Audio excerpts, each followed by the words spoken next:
As leaders within our community, our club representatives today are role models for all, displaying respect towards teammates, opposition and umpires out on the ground. We'll continue to be brave and call out disrespectful behaviour that we witness, and we'll continue to create a safe environment within our football club and the wider community that is welcoming to all. It is also vital to recognise the members of our community that display the values that are set out by No More. We do this today on the football field by presenting the No More Spirit of the Game medallions to one player from each team who in their everyday life show respect, display teamwork and who drive the values of No More within their community.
conjunction with No More, AFL Northern Territory welcomes you to No More Round, where the NTFL takes a stand against domestic and family violence. Today, together, as one whole community, we say no more to domestic violence and family violence. Founded in 2006 by the Northern Territory's very own Charlie King, the No More campaign uses the power of sport to change the way the public views family violence. The No More campaign believes that sport plays an important part in raising awareness of the problem, and today our players, coaches, volunteers and umpires will meet in the middle of the ground, link arms and create the No More support circle, taking a unified stance against any form of violence. It's time for us all to become community champions and stand up to each other and say no more.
And welcome out here to TIO Stadium in Darwin. We're on Larrakia land to watch the round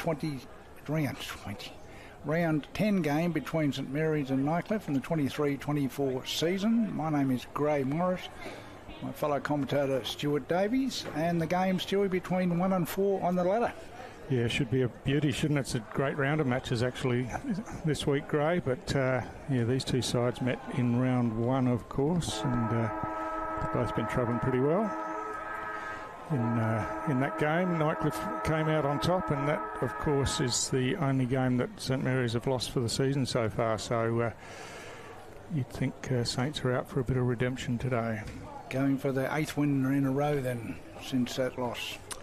Yeah, it's been a terrific record. They've been in fantastic form. Great side to watch, both of them are, and both got really strong midfields, and will be an interesting contest as you just wait on here. You might notice today the umpires all wearing orange socks. That's due to today being no more round, but we get underway as Big Jake Towers in the ruck here. There's a whistle for holding. It's a St Mary's free kick, and it's Garner who comes straight out of the middle with that, but chopped off at ground level by Jacob Brown, who swings to the outer side of the ground.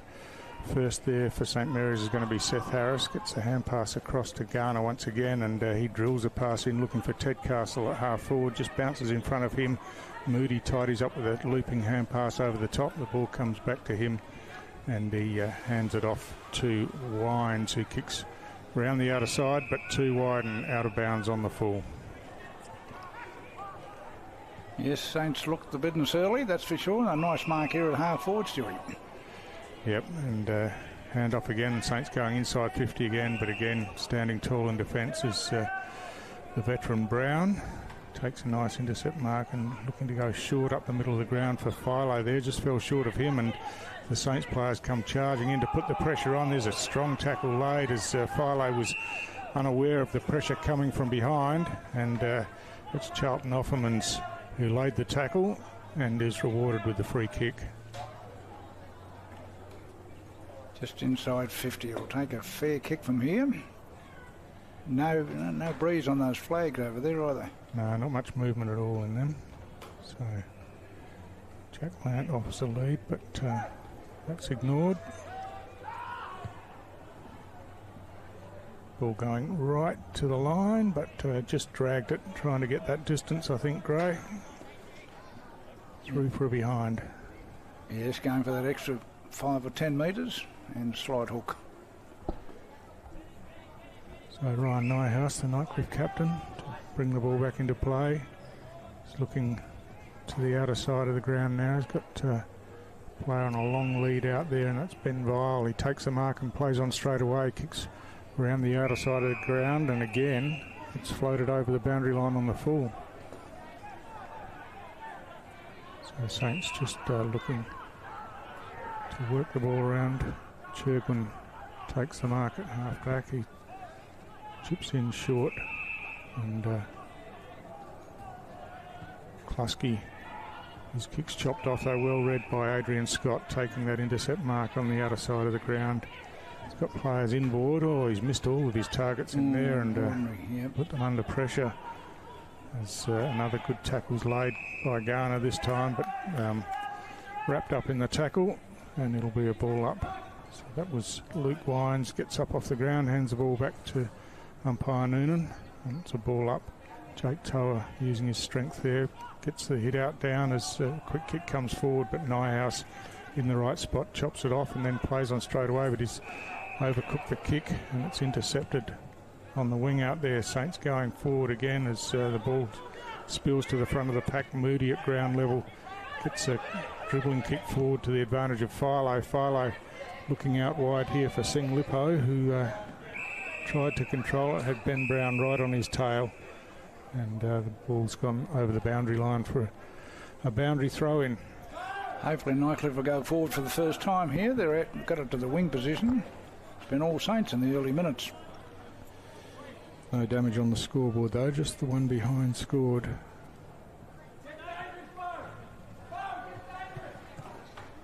So ball at ground level, Brown just scoops it out to the advantage of Dylan Lant. He swings a hand pass over the top, and taking it there was Rinaldi, but he got tackled as he came to ground, and it'll be a ball up once again.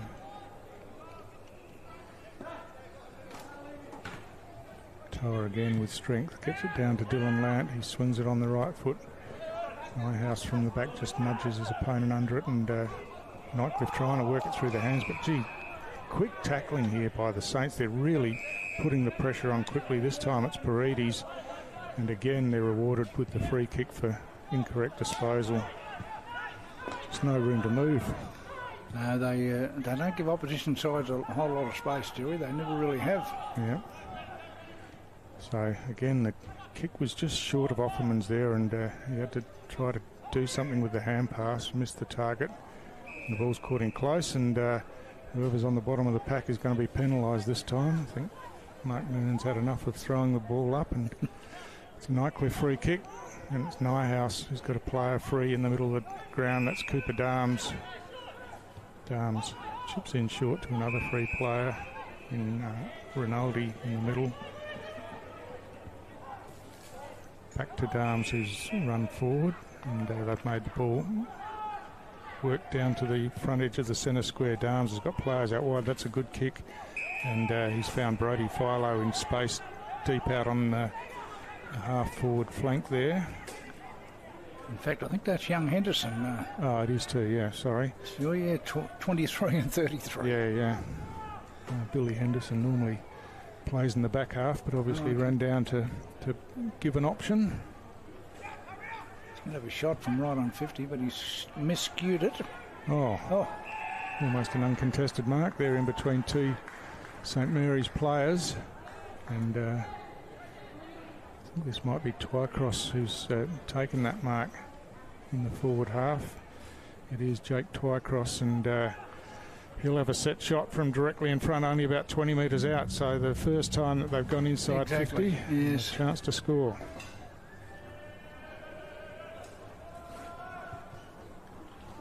Oh, it's not his best kick at all. Pretty badly, behind. So what's that, one behind each? Yeah, that's right. And a real opportunity missed there for Nightcliff. As Cherwin bring the ball in, comes grandstand side this time. And Grace Long takes the mark in the back pocket for Saints, looking to bring the ball grandstand side around the boundary line. Toa works his way to the front, but couldn't take the mark. It's the free kick's been paid an advantage as Philo takes that advantage, but that ball's not going to come back either, and just left it hanging out to the right. And through for a behind only. So Bodie Souter this time brings it into the outer side of the ground. And Saints on the slow build-up. Gets out in the back where Klusky got his hands to it, spilt the mark, but recovers, gets a hand pass over the top. Garner pats it forward. Brown comes in from Nightcliff to try and chop it off, but ground level, clever toe poke forward. Calder in some space. He's got a runner in Tedcastle, but the hand pass was just behind him and a bit low. But Paredes comes in now and mops up. He drills a pass into the forward half, but diving at it was Mason Stas, but couldn't hold the mark, and barrel of a kick comes out of defence. Well, that's a terrific intercept mark taken by Luke Davies for Saints. He's played on now to the outer side, and on the bounce he's put Cherwin under some pressure, but he hand passes forward to Brown, but the ruling is that he was pushed in the back as he disposed of that ball, and he switches to the outer side of the ground where Klusky's in space again.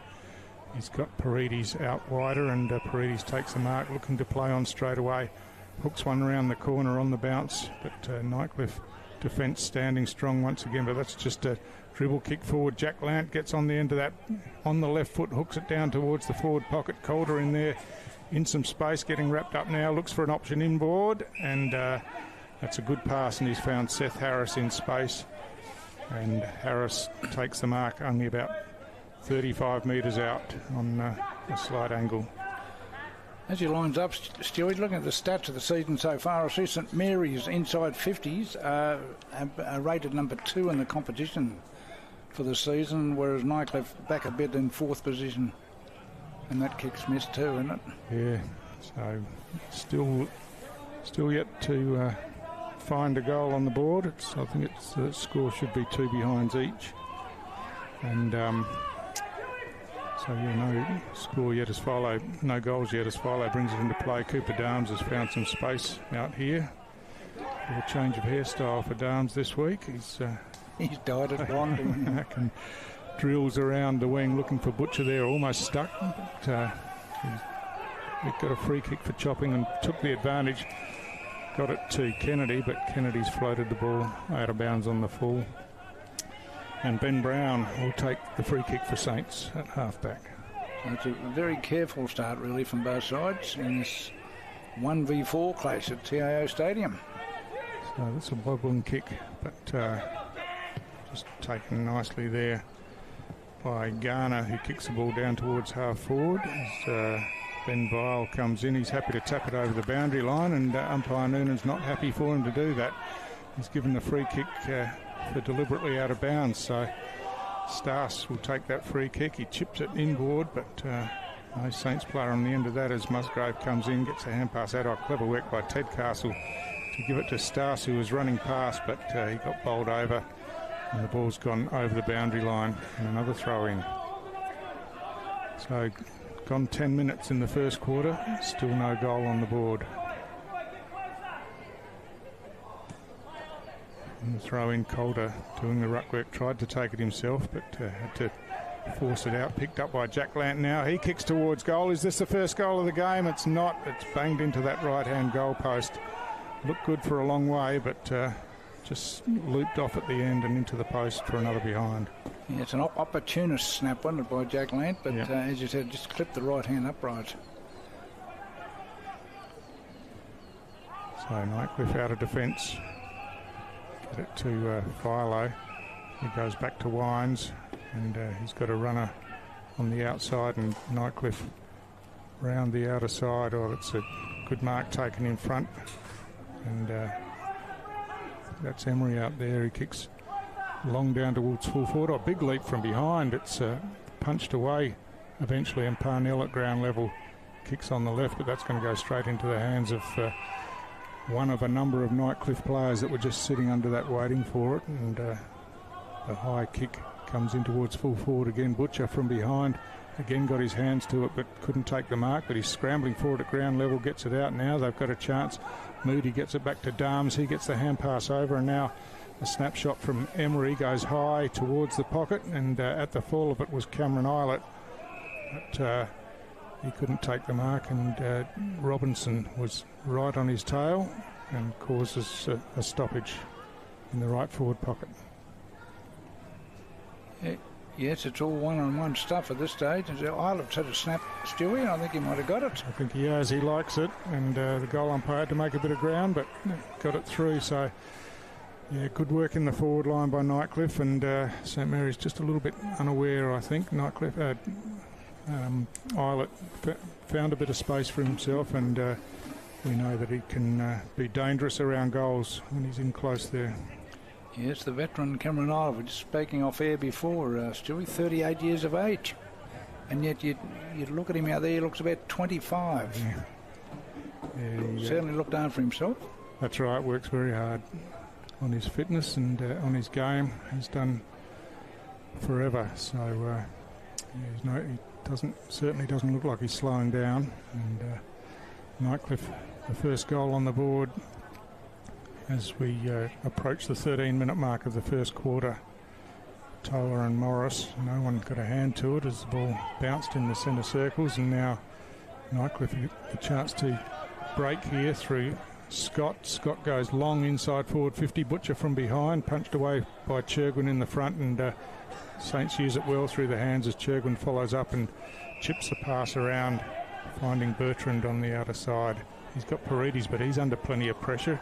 Wines ploughs into his back as he spoils, and Paredes asking why he didn't get a free kick for that, but play goes on as the centering ball comes across, and Jake Toa uses his strength and takes a nice intercept mark.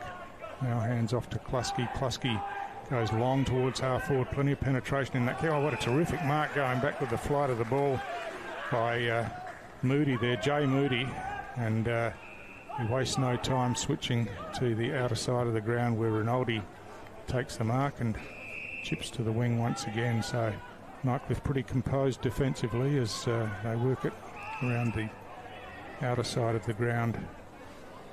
And the kick comes inboard, but again, just too much on it, and Klusky's read it well and chips in short to Bertrand. Bertrand hand passes over the top, and now the chance for Saints going forward as Stas out on the lead, takes the mark in the hands, hand passes off to Paredes, who chips in short and finds Offermans at the 50. He's looking to go short against Sauter, perhaps a bit casual on that one, had the ball knocked away from him as a throw being called here, so it's going to be a Nightcliff free kick as Saints were looking to break into the forward 50.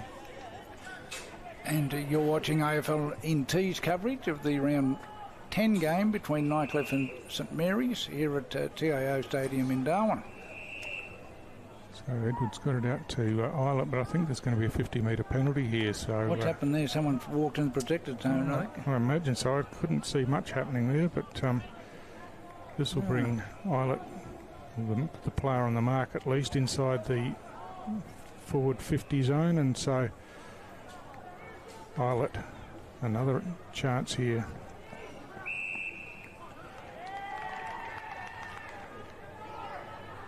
I think there's a second 50 being played here. A little bit of back chat, I think, from the Saints player, which is unusual for St Mary's, a very disciplined side. Yeah, and Anthony Bellaggio won't be happy with that, as this is going to be a walk-in goal for Eilert right on the goal line. And so having taken possession of it in the back side of centre out on the wing, he has a shot from a metre out directly in front and, of course, puts it through. Yes, so St Mary's have done all the work, but Nightcliff looking, as you said, Stuart, a lot more composed in the last few minutes, and they've kicked the last 2 goals through their veteran Eilert to go out to a 11-point lead. Yeah, that's right. Yeah, and looking at the way the game's been played, you would suggest that Saints have had the ball in their forward half more, but Nightcliff pretty well set up defensively and have absorbed the pressure that's come in as from the ruck contest. Robinson gets the hit out for Saints, trying to trap it at ground level was Offerman's, but Nyhouse is in there, got the hand pass out, and now again Nightcliff have got those 3 players in the middle of the ground as there's another whistle on the play here down the ground, and it's going to be a Nightcliff free kick inside forward 50, and it's going to be Eilert once again. He's having a day out, isn't he, Cameron? One absentee from the St Mary's side today is their ruckman forward has been very good.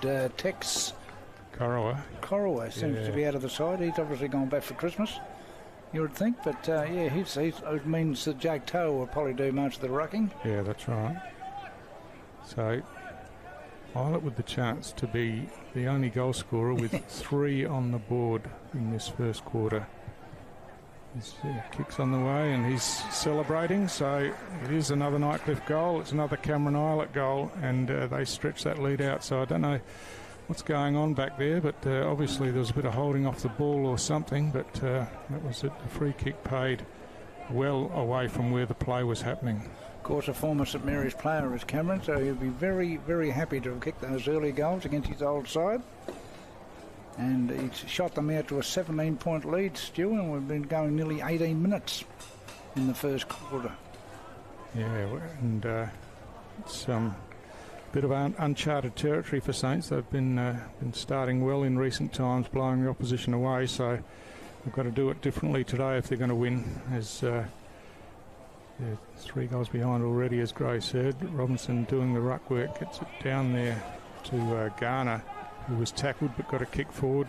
Klusky and Wines. Klusky toe pokes it forward, and now he's in a foot race with Henderson, but the boundary line's too close and neither of them could keep it in play as it goes over for another throw-in. You mentioned the Nightcliff defence. It's man-on-man stuff down there. There's no zonal stuff. It's man-on-man according to coach Lee Crossman, and it's, as you said, it's worked very well so far.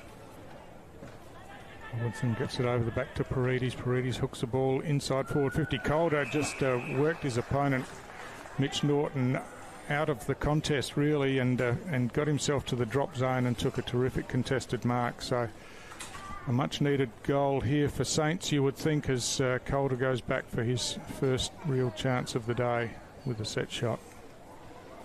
Yes, he's kicked 36 for the season. He's a leading goal kicker after 9 rounds. Coming off 9 last week. His kick looks good.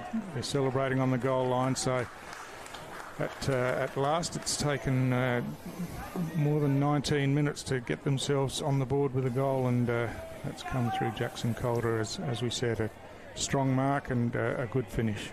Actually, that'll be one of the contests of the day, the contest between Morton and Calder too. Stewie, Morton's been very good in his last half a dozen probably appearances for Nightcliff. Yeah. But he'll have a big job on Calder, who is a big, strong mark and loves to kick those long goals. Yeah, I've been really impressed with Norton. He's just a strong lockdown defender, isn't he? And he's got a big task as the match-up for Nyhouse is Stas, who I don't know much about, but probably in the side for almost the first time today, I think. Okay. It's Cooper Darms at ground level. Taps it forward. Robinson picks up, gets a hand pass out the back. But, Luke Davies sitting on his backside, got a hand pass forward. Paredes a dribble kick forward, and that's put Robinson under a bit of pressure as it fell short of him, and he just couldn't take it cleanly at the first attempt, and we'll have a ball up once again just forward of centre for Nightcliff. Yes, you're right about Nate Paredes' kick. It just didn't quite get there, rolling along the ground. Good hit out One this time by Cox, and Nightcliff working it through the hands. Darms got caught with the ball there. The ball spilled out. Not sure that he had much in the way of a kick on that, as Vallejo gets it cleverly out to Garner, and Garner's kick goes long towards half forward, and Calder takes a juggling mark and now swings around inboard, kicks long down towards full forward. Oh, beautifully read off hands by Offermans, and he runs into the open goal and bangs it straight through for St Mary's second. And a terrific build-up down here. It started by Xavier Vallejo, who just got a ball out from the bottom of the pack, and to the advantage of his teammate Garner. Garner's kick was out in front of Calder, and then Offerman's just clever reading off the back of the pack and had some space out the back and ran into the open goal. So they've closed it up pretty quickly down to a 5-point margin, Gray. I was going to say, Stu, just when we're getting a bit concerned about the St Mary's forward line, they've gone bang bang, and that was a very nice one-handed mark out here by the big fellow Calder too, and he, of course, he used it very well, and Offerman running into an open goal. So Butcher's been thrown into the ruck for Nightcliff. Toa wins the hit out though. It's out at ground level, gets it to Garner, who's had plenty of it. He fishes it out to Seth Harris, who kicks long towards half forward. Saints running through there. Klusky this time chips the ball towards the goal. It's going all the way through. I say chips it. He chips it about 45 metres and it sails through easily. So he's a powerful kick. And all of a sudden, bang, bang, bang, St Mary's are back in front. Yes, that's the St Mary's side of the modern era. They kick goals in an awful hurry and just ran the ball out of the middle beautifully then, and Klusky made no mistake. Super efficient is Jack Klusky, yeah. and as you said, that's put him a point in front. Stewie. Yeah, Klusky, a very good player, one of the players that flies in for them, but he's been coming up for a few years now. Was a premiership player a couple of years ago. I think he kicked 5 goals in that grand final, so he knows where they are, and he's a hard worker through the midfield as well. So Toa and Butcher wins the hit out this time, but Dylan Land at ground level almost got grabbed without the ball. That's the way umpire Lancaster's seen it, and so it's Dylan Land, who hasn't had a lot of the ball so far in the game, not compared to what we're used to anyway. And he plays on now, drives long, looking for Calder down here. The punch comes from behind, the ball slips over the back. Offerman's at ground level, tries to keep it in, but runs out of space. Yes, we're throwing again. Didn't I read on the entry news he had 56 touches about 2 or 3 weeks ago? Unbelievable. Yeah, that's right. His work rate's incredible. Doesn't like coming off the ground, Gray, and he plays midfield and rests forward. So, but yeah, he's super fit and works hard all day. As a little toe poke comes forward out of defence, but Garner at ground level picks up and swings back on the left, drills the pass in. It gets over the back, but Calder couldn't get his hands to it, and it's bounced over the boundary line again. Could almost have had a shot then, Garner. He wasn't that far out, but he preferred to try and offload to a teammate. They couldn't get there in time. So Calder in front, Butcher from behind, works Calder under the ball. Stas picks up for Saints but loses possession of it, and now they just ran out of space out there as Brown tried to get his clearing kick away, but boundary umpire said that the ball had gone over the boundary line, and so it'll be another throw in the left forward pocket for Saints as we approach 24 and a half minutes in this first quarter. Just starting to rush things a bit now, Nightcliff in that back half. They were very composed up to about 5 minutes ago, but Samira, as you said, went bang, bang, bang, and they're back in front. So the hand pass out from Norton is a good one, and gives Edwards the chance to break from defence, but his kick is turned over, and Saints again. This time it's handed off to Chirk when he kicks long towards half forward. No mark taken there. Ball at ground level. Cameron Eilert burrows in and tries to get away, and then gets piled on top of. Eventually the ball's wrestled out, and almost rugby style, it's found its way over the boundary line, and it'll be a boundary throw in again. He's not very happy with some of the umpiring. I think he's having a few words to say. Just looking at Mason Starson, he did lay on Eilert for quite a while there, so there's obviously a bit of feeling between those two. Taylor and Butcher Butcher reaching over the top, got his hand to it. Darms comes in, but he gets wrapped up straight away, and no opportunity to get rid of that ball. So it'll be a ball up once again.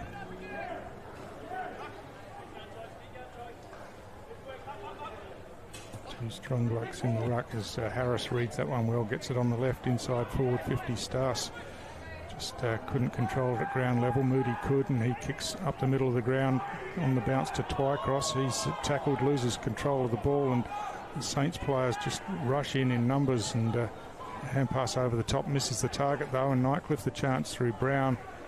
He kicks out wide where the mark's taken by Roger Morris just as the siren sounds. So that's the end of the action in the first quarter, and one where Nightcliff kicked the opening 3 goals after no one could score in the first 10 minutes or so, Gray, and then, as we said, Saints hit back with the last 3, so just a point the difference.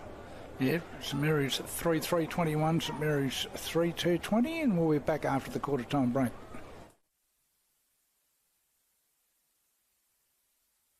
Kazali's Palmerston Club. Come and check out our cafe, open 7 days a week. Our kids club is open Wednesday to Sunday nights, including weekend lunchtime. Enjoy hot meals with nightly specials at the bistro, or cold drinks at the sports bar.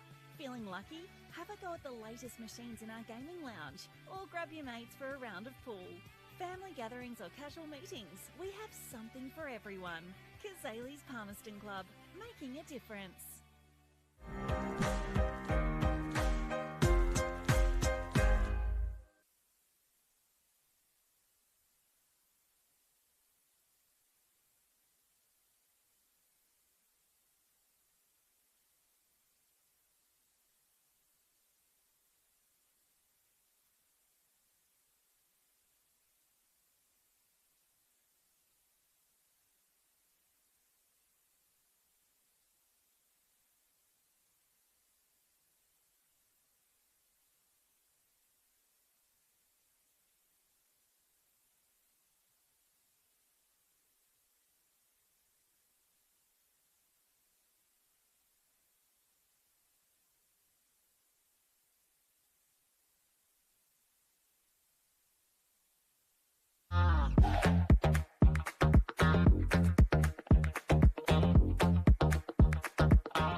Love exploring the territory?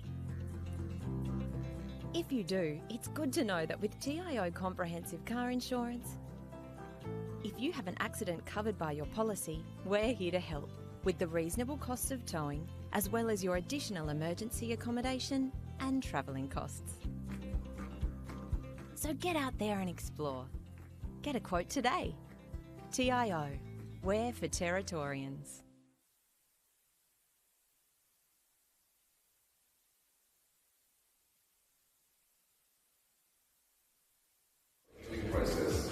And a bit of constructive talk. I know it's hard, we've been all from the same footy club, but we've come together for this. Show that passion in the MC Guernsey, get in their face.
And welcome back for the second quarter of this round 10 clash between traditional rivals, really, St Mary's and Nightcliff. And we're playing on Larrakia land, of course, at TIO Stadium in Darwin. And Stuart Davies, at the 18-minute mark, we were talking about St Mary's not scoring. They were down by nearly 18 points or 17 points, and they've come back and led at quarter time. Yeah, they just flicked the switch, didn't they, and banged on 3 quick goals. And as we've witnessed over the years, as you were saying off air, Gray, they just have the capability, but good players all round us. We'll wait for the restart here as players settle themselves in, but a great contest so far, as we expected, and imagine that it will continue that way. Toad just jumps into his opponent Cox there, but it's Nightcliff who win the clearance. Down to half forward, Sing Lippo picks up, gets a hand pass out into some space there as he went to ground with the tackle, and now he's back in the action again. Almost got grabbed without the ball there. In fact, that's the way it's been seen, is adjudged to have been legged, and so Nightcliff with the first opportunity in the second quarter through Tristan Sing Lippo.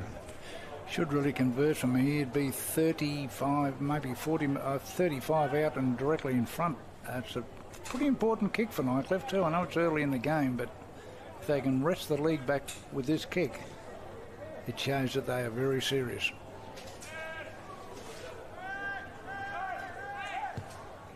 Kick from Sing Lippo looks good.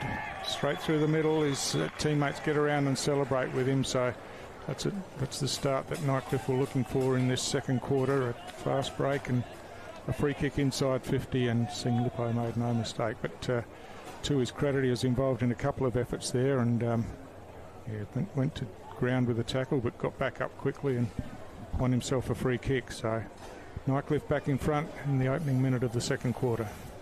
Did very well. Not only that, he converted, Stewie, and that's what you have to do in these league games, especially the big ones. Yep. Kick goals. As St Mary's found out way back in round 1 when they kicked a lot of behinds. Yeah. Didn't kick the majors. And by behinds, I mean points. Toa, a clever tap to Paredes. He hand passes back to Toa, but it slips through his hands. Philo gets tackled and the ball squeezes out. Nyhouse had run in off half back. He got slung to the ground, and the bodies are flying in there at the moment as Scott gets a hand pass out to Moody, and Moody chips down and finds Cox in the middle of the ground. He's got a runner out wide in Philo. Ball's going high. Philo has to sit underneath it. Vallejo comes in and puts the pressure on. It's scooped out there, but taken by Paredes, and now he's off and running round the back. Has a couple of bounces running through the middle of the ground. He wobbles a kick down towards half forward, but cutting across there was Moody. Spilt the mark. It's rebounded again and now picked up down there by Jay Moody. Got the hand pass out, and Nightcliff work it away from defence. Nyhouse goes long down the outer side of the ground, out in front of Scott, who's running onto it now. Tries to get past an opponent in front, but got interrupted, and now Nightcliff a chance with the centering ball inside forward 50. The ball slips over the back, and Parnell did well to get rid of his opponent. Hand passed off to Brown, and back to Churgwin. Churgwin looking for Vallejo here under some pressure, but holds his ground and takes a mark on the chest in front of Brown. He chips in short and finds Seth Harris in the middle of the ground. He's got a runner out wide in Ted Castle. Ted Castle takes the mark in space and now swings around on the right, and just finding ground once again, and the mark's taken by Offermans. He's runs around now, kicks long into the danger area about 20 metres out from goal, but Nightcliff have worked back pretty well. Terrific effort by Dylan Lant with a diving smother. Harris gets it off to Jack Lant. He swings back on his left, kicks high towards the goal square. There's plenty of Nightcliff players back there as the mark's taken by Wines as Calder was coming in to put the pressure on, but well judged by Wines, and he just settles things down for Nightcliff around the back half. And Eilert takes the mark, chips into it, but his kick's gone over the head, and now it's a chance for St Mary's as the looping hand pass comes over here to Garner. Garner tries to drill a pass, but it's all Nightcliff players back there, and it's picked off by Jacob Brown. He's got a wobbling kick coming out of defence here as Parnell puts the pressure on down there. Picked up in tight, and now Offerman swings back on the right foot, kicks back in towards centre half forward. Jack Lant in the contest, gets it to ground. Hand pass comes over the top. Jack Lant again busting through, gets past a tackle. Now swings onto his left boot, kicks long towards the goal line, but it's just falling short. And again, good defensive work by Mitch Norton, just punched it through for the behind. So that means that the score's 4 points in front, Nightcliff. 4 goals 2 to 3 goals 4. Cameron Eilert has kicked the 3 goals, now kicking in from full-back. Kicks. He's going to be up the other end of the ground. Oh, Parnell, a big leap there, got his hands to it, couldn't take the mark. Hand pass comes out to Toa, but he had to stretch and couldn't control it. Davies gets the hand pass out wide and then almost received back. Parnell under plenty of pressure as the ball came into his hands, and Nightcliff cleared out of defence. Grant works his way to the front but spilt the mark off the chest.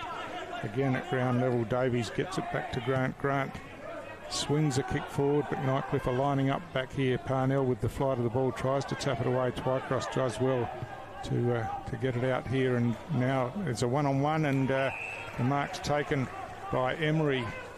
They were the only 2 players, Emery and Churgwin, inside the Nightcliff forward 50, and Emery read it best and got to the fall of the ball, took a nice mark, and now we'll have a set shot for goal. Yes, they worked it well to isolate just those 2 players, Nightcliff, and Emery was good enough to get in front to take the mark. So how far out, Stuart? By the time he kicks the ball, he'll be at 45, you'd think? Yeah, after he runs the 50 metres to get there by the length of his run-up. You could almost call him Michael Holding, the fast bowler. Well, Joel Garner's on the other side, Gray, so... he sliced that, I think. Yeah, just hung it out to the right, so he was never online. So a miss there and a behind for Nightcliff. But that's their plan, I think, Nightcliff, to isolate Emery with his immediate opponent down and forward, or, rather than kick to a big pack of players all the time. Churgwin out wide to Robinson. He chips back inboard and finds Paredes just in a little bit of space in the corridor. He goes short again to Dylan Lant. And Lant goes outward again, but again there's plenty of Nightcliff players out there, and Nyhouse receives, chips the ball in looking for Edwards but couldn't get it round enough, and Robinson just chopped it off, and now Davies runs it out of defence and through the hands eventually. It's the chip kick comes across from Grace Long, and it's Souter takes the mark. Hand passes out wider to Churgwin. He's looking for Musgrove on the lead, but has kicked it too wide and it's out of bounds on the full, so it's a little bit sloppy there from Saints. Just going to say they're a little bit sloppy. They're first in the league for the highest disposal efficiency, and yet today I've seen quite a few kicks that have either fallen short or gone over players' heads. Well, here's a chance for Butcher, but knocked out of his hand. Good defensive work by Robinson. Got it to Grant and now keeps the ball in play. And Churgwin again kicks to the outer side of the ground, and that's 2 kicks in a row that he's kicked out of bounds on the full. Yes, as I said, number 1 in disposal efficiency. Nightcliff are way back in second, or way back, just behind in second for disposal efficiency. And both teams have been a bit sloppy. Butcher from behind couldn't take the mark. It comes to Cox, I think it is, at ground level, but he tried to check side it through Stanley Cox, but just clipped the inside of the goalpost, and another behind for Nightcliff. So Butcher's getting his hands to the ball, just not sticking at the moment. Yeah, clunky, he can't clunk them, can he? Yeah. He's the blonde guy, number 7. Robinson it is, and he's missed the target. Once again, this is most unlike St Mary's, Stu. Stanley Cox, he's got a player on the lead out wide, and again he's missed the target. It's floated over the top, and it was Brett Kennedy down there, but it was too high for him, and Parnell chips in short to Harris. Harris plays on straight away. He's going long down the middle of the ground. It's a one-on-one contest. Musgrove in front, and he gets a free kick for over the shoulder. Yeah. Kicks out wide, looking for Calder. That's a good kick, and Calder takes it in the hands out in front. He's looking to move it on quickly back inside, and a great kick once again, and Klusky on the end of that one. Just that one did clunk in the hands, didn't it? He just reached up as he was backpedaling. Just going to say he went clunking and stuck, so he'll kick from about 45 now, Stewie, to put St Mary's back in front. Well, we know he's a powerful kick, but that breeze is, by the flags, has just picked up a little bit, I think, and he'll be kicking straight into the teeth of it. But he's demonstrated plenty of times that he's a strong kick.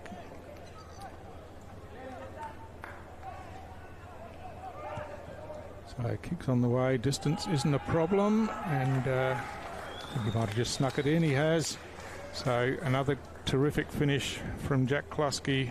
And he kicks his second and nudges St Mary's back in front. Yes, so it's been a tough contest. The lack of disposal efficiency by St Mary's can probably put down to the desperation of the Nightcliff players. They're giving it all at this stage. They're working very hard, and St Mary's don't seem to have the poise they normally have. But having said that, they're in front, and we're almost halfway through the second quarter. So it can't be all bad for the green and gold. No, it's an interesting contest and tight matches. Umpire Noonan comes in, throws the ball up. Robinson up high, gets his hand to the ball. But at ground level, Rinaldi hand passes over the top. But Belejo chops that one off, gets it to Robinson. He goes by hand to Dylan Lant. Lant chips out wide, and the kick's good, finding Ted Castle. He's looking to move it on quickly. Called to play on now. So he swings one back in long, looking for Calder down there. Cutting across the front was Kluski. Got his hand to the ball, and at ground level, just attempting a kick around the corner. The ball just dribbled over the boundary line from the foot of Garner. So deep in Saints' attacking zone, Calder doing the ruck work, tried to grab it but couldn't, and quick kick comes out. There's a chance for St Mary's through Bertrand, who kicks into the centre corridor. Belejo at ground level gets it to Ted Castle, now into the hands of Dylan Lant. He chips out wide to his brother Jack Lant and went backwards, but that was where the space was, and Jack Lant takes the mark just inside forward 50. They must have done that many times at home and in their backyard, Stu, and they lined each other up, and Jack's going to line up, I think, for his first goal. Yeah, had one that hit the post in the first quarter, but a chance now as he kicks from right on 50. It's going high, right to the goal line. Calder gets his hands to it. It's knocked away from behind. Saints at ground level, working hard. Calder gets tackled to the ground, and umpire Noonan says he had no opportunity. And there's a bit of push and shove going on, but it'll be a ball up. You're watching AFL&T's coverage of this round 10 clash of the 23-24 NTFL season. Nightcliff and St Mary's at TIO Stadium in Darwin. So Moody, defence hooks around. Ball spills forward. Xavier Grant chops that off and drills the ball back inside forward 50. Kluski in front, getting plenty of attention as the ball slips through, and now a clearing kick.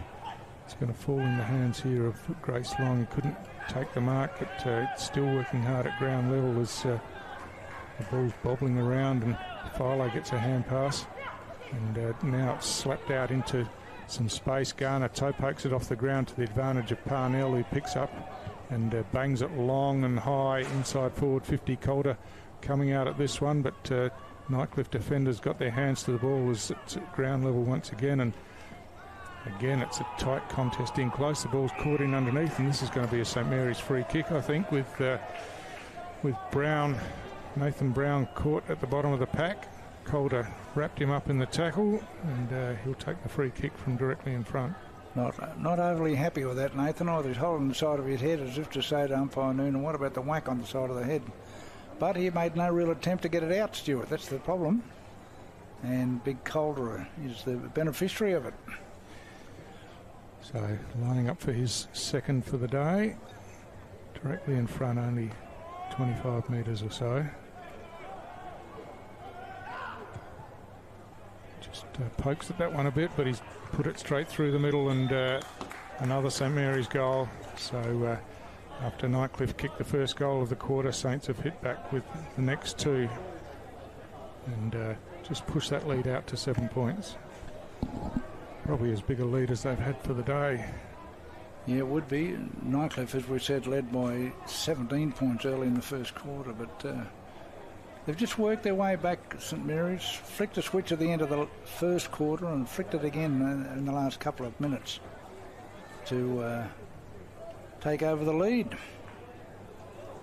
Just looking at Brodie Follow, he's been very quiet. Is he getting tagged? He's on the right side of the centre circle, but I can't see a player tagging him at this stage. I don't know about that, but he certainly hasn't had much space. He's been wrapped up pretty quickly when he's got the ball. He's loose out the back at the moment, waiting for it, but it's not coming that way as it's wrested out from the bottom of the pack, and a quick kick forward by Garner, punched away from behind, and strong tackle. The ball spills out. Jack Lant toe pokes it off the ground, but Norton, streaming out of defence, tried to hand pass forward, but it only went to Seth Harris. He hand passes inboard to Jack Lant. He's tackled, gets a hand pass up in the air. Garner does well to get his hands on that and get a kick as he's slung to the ground, and ball bobbling around. Paredes gets it off now to Stas. Stas gets around on the left foot. He dribbles a kick, but it's only gone a couple of metres as Billy Henderson chopped that off and kicked out wide and found Cameron Eilert. He indicates that he's just going to settle things down a bit.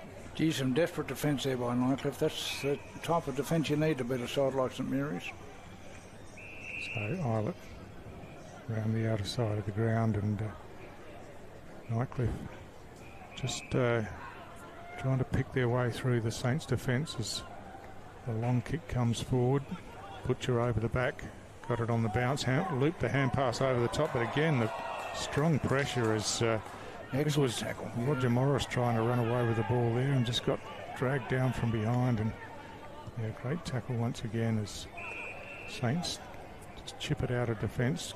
Kieran Parnell got a couple of players inboard, but eventually decides to go by hand. That's an untidy kick and gives Nightcliff the chance to rebound, and they've got all the players out the back here as it comes in. Running onto it down here, Emery, it's just gone too far for him, and Ben Brown's come in. He tapped it towards the boundary line, but weight of numbers is going to tell here as the hand pass comes from Butcher to Kennedy. Kennedy swings around. Sing Lippo's in the goal square saying I'm free, but Kennedy knows where the goals are, and he's banged that one through. So just another skill error from St Mary's allowed the turnover to happen. The turnover, yes, they isolated 2 or 3 forwards, although Nightcliff almost made a mess of it. Yeah. The ball bounced over the head of Emery and might have gone out of bounds, but he went and retrieved it, and it's a very, very good goal at the end, mainly because they got the ball forward very quickly and caught St Mary's a bit off-footed. So that puts them within a point, 5-4 to 5-3. Been going just over 17 minutes in the second quarter of this round 10 clash. Yeah, so a tight contest in this second quarter, a couple of goals each, and just taking the advantage there on the turnover and got the players out the back. So, and just from a skill error from Saints coming out of defence as Toa gets his hand to the ball, now gets a hand pass out. Plusky runs onto it here, tries to break away but gets tackled, gets a hand pass backwards looking for Harris. Harris couldn't take possession as Nightcliff just force it forward now. It comes out wide into the hands of Eilert. Eilert kicks long down here looking for Butcher. But I think there's going to be a holding free kick to Butcher. Was just going to say, Stewie, he might have been held, and he was. The umpire agreed with me. And a kick for Butcher. Just that held on him a little bit long. Darcy Churgwin not particularly happy about that one, but Butcher's going to go round the corner here, Gray. It's a number of players do these days, and he hooks that one back and straight through the middle. So a couple in a row for Nightcliff as Butcher gets on the board for the first time today.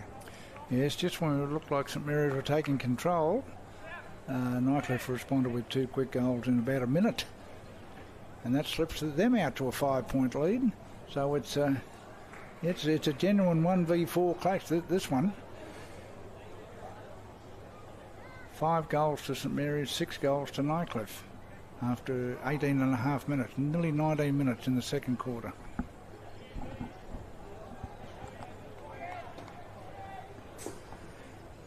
So these two teams have played off over the last few years in finals numerous times, a couple of grand finals in a row, including an extra time grand final. Yes, what a grand final that one was. Yeah. And played in the semi-finals last year as Saints get the ball forward at ground level. It's kicked off the ground. Here's a chance for Ted Castle, going to be first to the ball. Weaves one way, back the other. Now drills the centering ball. That's a great kick into the hands of Paredes, and now he just waltzes forward. Oh, he's almost run into the player in front of him, but I think he's finished with a goal. But that was a fantastic centering kick from both Ted Castle. Just a long, low, powerful kick into the hands of Paredes, and Paredes did the rest from directly in front. Yeah, smart play there from young Bo. He measured things up. He was fairly deep out there on the flank too, and he looked for options, and you're right, put it right down Paredes' throat. Although Paredes made it a little bit hard for himself. He almost ran into an opponent. But it's a goal. It's first, and St Mary's 6 to put them back in front. So how many lead changes already? We must have 5 or 6. That's right. Certainly through this quarter there's been a number. So it's living up to his tag as the match of the round, Stuart. There's no doubt about that. Yeah, there's a couple of contenders for it though. There's we've got the last year's grand finalists are playing at Gardens Oval. We've got a very good game coming up too, Pint and the Buffaloes. Yeah, that's right. Yes, you're right. There are some contenders. Districts away from TIO Stadium again, so look at their draw during the week. They've only got 2 games at TIO in the lead up to the final, which is a bit unusual. But they must be happy playing at Norbuild Oval, which is their home ground, of course. Yeah, that's right. So Toa wins the hit out again. Klusky at ground level picks up now. Well, then the ball spills out of his hands. Hand pass comes back from Grundy and to Eilert, who chipped it out wide to Scott. Scott in short to Philo, and Philo marks on the grandstand wing in front of Dominic Grant. And yes, one of your few touches, Brody. Kicks long down towards half forward through the hands of Toa back there. Brown at ground level just kicks a really high one. It goes about 15 metres forward as Klusky couldn't take the mark. It's hacked off the ground, and Parnell takes the mark, does a 360-degree circle to see what's going on around him, and then runs off with the ball and hands it off to Brown, whose hand pass backwards wasn't the best, but Bertrand had plenty of time to pick it up. Now he's kicked an interesting-looking kick forward to find Brown again, and Brown chips inboard to Sauter. Sauter's got Paredes in the middle of the ground, and Paredes takes that mark. He's got players further inboard, but goes forward instead. Looking, it's a wobbling kick forward. Unusual kick off the outside of his boot. Yeah, he's got some mystery ones, that's for sure. As the ball's back in his hands now, he's bouncing inside forward 50, then misses with the hand pass. Nightcliff defenders running in. It's pretty scrappy as off the goal line. It's almost towed through, and that ball's gone from about 30 metres out over the goal line without anyone kicking it. Almost a case of Keystone Cops, wasn't it? There was the amount of errors that were made, but it's ended up with it behind to St Mary's. So Nightcliff coming grandstand side, and Morris takes the mark. He swings around onto the left looking for Philo in a little bit of space and finds him. Philo wanted to move it on quickly, but his teammate was closed up. He drills a pass in here. That's a good pass. And he finds Emery out on a long lead on the centre wing. He's a long way from full forward. So he goes short to Brown, who's run forward. He kicks long down towards half forward. It's close to the boundary line, but just taken inside by Edwards. He swings in around. He's got Butcher in the goal square. It's wobbling towards him, and Butcher takes the mark. He's running around now and gets a hand pass over the top, and Cooper Darms right on the goal line this time, as Butcher ran back into play and looped the hand pass over the top, and an answering goal from Nightcliff. And another lead change. That's the 7th, I reckon. I've been adding up in this game, so certainly an even contest between teams 1 and 4 on the ladder. St Mary's going for their 8th win in a row, and Nightcliff looking to rebound from last week's loss, Stewie, to Waratah. Yeah, that's right. They had their chances in that game. It was a tight one, just lost by a couple of points, and they've had a couple of narrow losses, but they're still around the mark and certainly still one of the contenders this season. I think think the top four are all around on a par, and fifth and sixth are not out of the contest on their day. And that's the game that's coming up next, Darwin and Pint, as Morris looked like he got one around the face there in the ruck contest, and he'll get the free kick. As we approach half-time, 24.5 minutes gone. So, Nightcliff throwing it out of defence. Dominic Grant comes in but can't control it. Picked up by Darms. Loops the hand pass over the top, but as the ball comes back to him from Edwards, they've run out of space there and it's over the boundary line.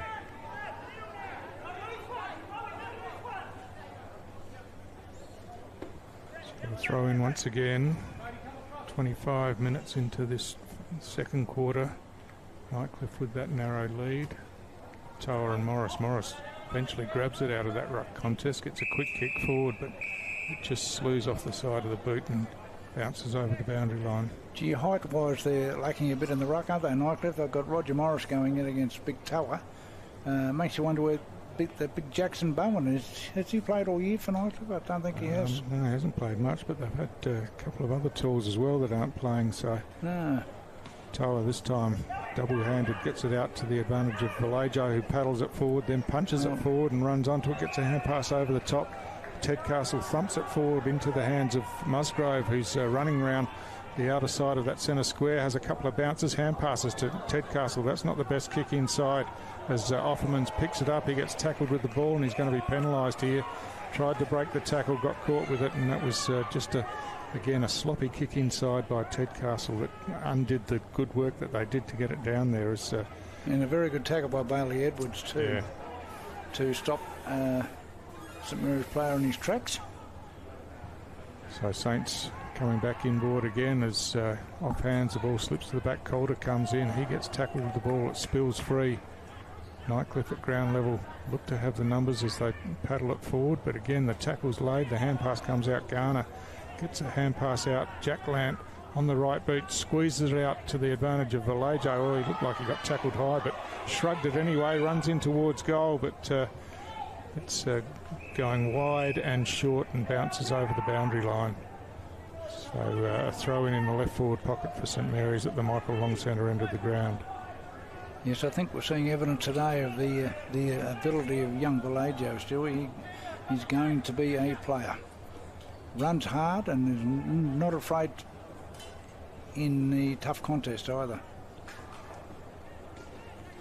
So scramble of players at ground level as it squirts out now. Klusky looking to pounce on this one, paddles it out towards the boundary line, then gets pushed over himself as the ball rolls over, and it'll be a throw in the right forward pocket this time. He's turned into a long quarter. We're ticking towards the 28th minute. Calder doing the ruck work, tries to grab it himself, but bounced out of his hands. The hand pass comes back to Jack Land. He took a step to try to get away, but got wrapped in the tackle, and it'll be a ball up once again. Yeah, it must be close to half-time. Saints will be looking to get their hands on this and get a shot at goal quickly as Klusky's in there. He gets taken to the ground. The ball spills out, and now Nightcliff clearing away grandstand side. It's over the back, but Sing Lippo, he gave it to Vallejo, and Sing Lippo just put the ball straight on the ground. So it's a Saints free kick. I think they're aware that there won't be much time left, and Grant was trying to get Vallejo to move it on quickly. He runs inboard now and kicks long down the corridor. Big leap from behind, but just parked in front. Ryan Nyhouse took a terrific mark and just settled things for Nightcliff, and chips out wide, and now winds out wide to Darms. Darms chips it forward looking for Eilert as the siren goes to end the second quarter, and a really entertaining quarter, Gray. 3 goals to 4, but as you said, plenty of lead changes, and as the horses' heads bobbed, it's Nightcliff in front at half-time. Yes, so both sides had the upper hand at various stages, but only 5 points of difference at half-time, so we're in for a very good second half. So stay tuned to AFL&T's coverage of this game. We'll be back very soon.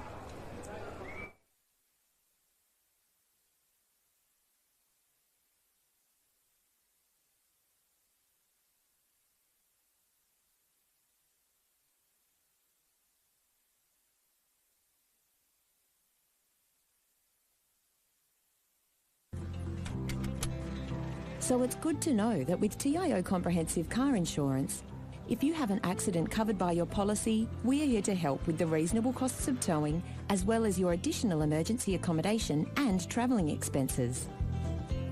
And that goes a long way when you're away. Get a quote today. TIO, we're for Territorians.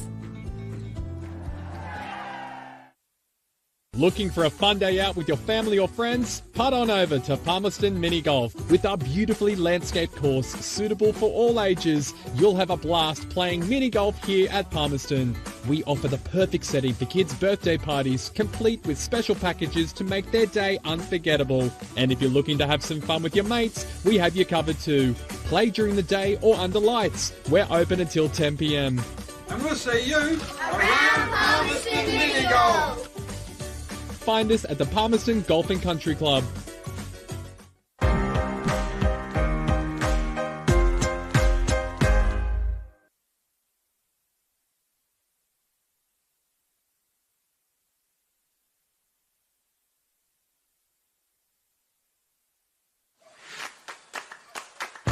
So we're here on a Friday night for our NAB AFL Auskick, where we run a girls-only option, and the kids are pumped, ready to rock and roll and have some fun with the footies. We signed our daughter up for Auskick because her big brother did Auskick last year and she just loves it. I thought signing her up for a girls-only group would be a great chance for her to kind of be with some friends in a comfortable environment. The thing about a girls-only team that I think Zoe really enjoys is that she gets to run around with like-minded girls. They get distracted, they do cartwheels, they hold hands, they sing. It just makes it a bit more of a fun experience. I like Auskick because I get to play with my sister.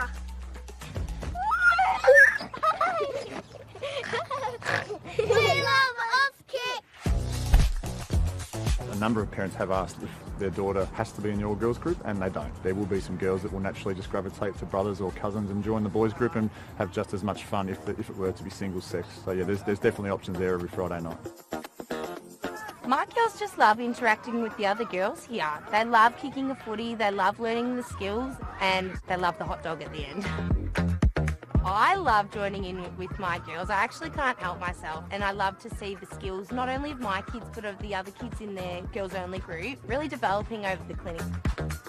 Evie just loves playing the games, learning new things. She'll be doing it then for the rest of the weekend, doing her favourite kicks, telling us how many goals she kicked on Friday night. The best thing about Auskick is that it's really fun. It's lots of fun for them. Yeah!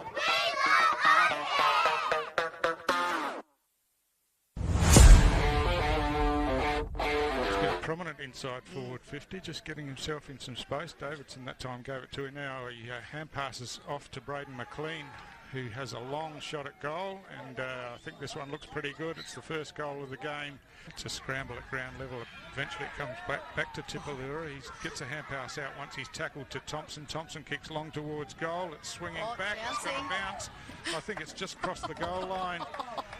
It must have wobbled a bit in the air there, the kick all season, and again he just plucks it out of the air this time, hands it off to Stanley Tipalura. He ducks around the player in front of him, covered plenty of distance as he kicks long towards goal again.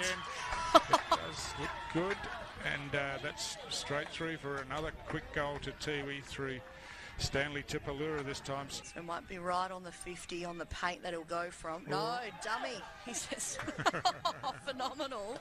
Puts that one up high. Tiwi's happy about it, umpire's happy about it, and that is one in the books there for Karen Ewer. Phenomenal goal. Like we noted, just drops that one down at his feet as the kick off the ground coming through there. And out of nothing, Joel Cabillo's got on the end of it and socket one through by Thaddeus Port Jimmy, who swings around onto the left foot, chips a pass inside forward 50. Stanley Tipalura at ground level picks up on the outside of the boot, kicks towards goal, and I think you'll find that's another Tiwi goal. Forward 50, Davidson comes in the marking contest, couldn't mark it. McLean at ground level gets it to Taylor, over to Davidson, over the top to Dre Thompson, running into the open goal, and that was a better passage of play from Wanderers. It's looking to switch to the outer side of the ground. Good work down there by Abraham, working back to get his hand to the ball, and now Wanderers a chance going forward. Mitch Taylor shrugs the tackle, gets the hand pass to Arbin through the hands to Braden McLean on the goal line, And again, It goes high on a kick, looking for an option in the goal square. A few players floating around. It's picked up nicely, put on the boot there by... Oh, he's done well, and that was beautiful from Babui. And drilled forward into their forward line. It'll be a one-on-one contest, but it's spilt. Looks like McDonald Tipperwoody circles around, puts it on the boot. Will it drill through? It has drilled through, and that is a goal for McDonald Tipperwoody. Just runs onto this one, just couldn't control it down there, and eventually it lobs into the hands of Arbin. He hand passes across here to Dre Thompson. He tries to hook it around with a check side kick from directly in front, and he's brought it back for a Wanderers goal. And dominate, which it looks like they're doing early on. It's a hand pass over the top there, pushed into space. It looks like Karen Ewers, just a snap, and he's just, I couldn't even get out what I said was going to happen, because it happens. Kick in, beautifully done there. He's going to hand pass that off. Darley's just going to finish it himself and goes bang from just outside 50. Umpire's having a look at it and says, yep, you can have that one, Darley. The centre square there, it's marked beautifully, but it's Karanua. Ball's in Karanua's hands at the end of the game, probably fittingly, but yeah, that is the end of the game, and a comprehensive win to Tiwi, who've put on a show for their home crowd at Warramayunga here today.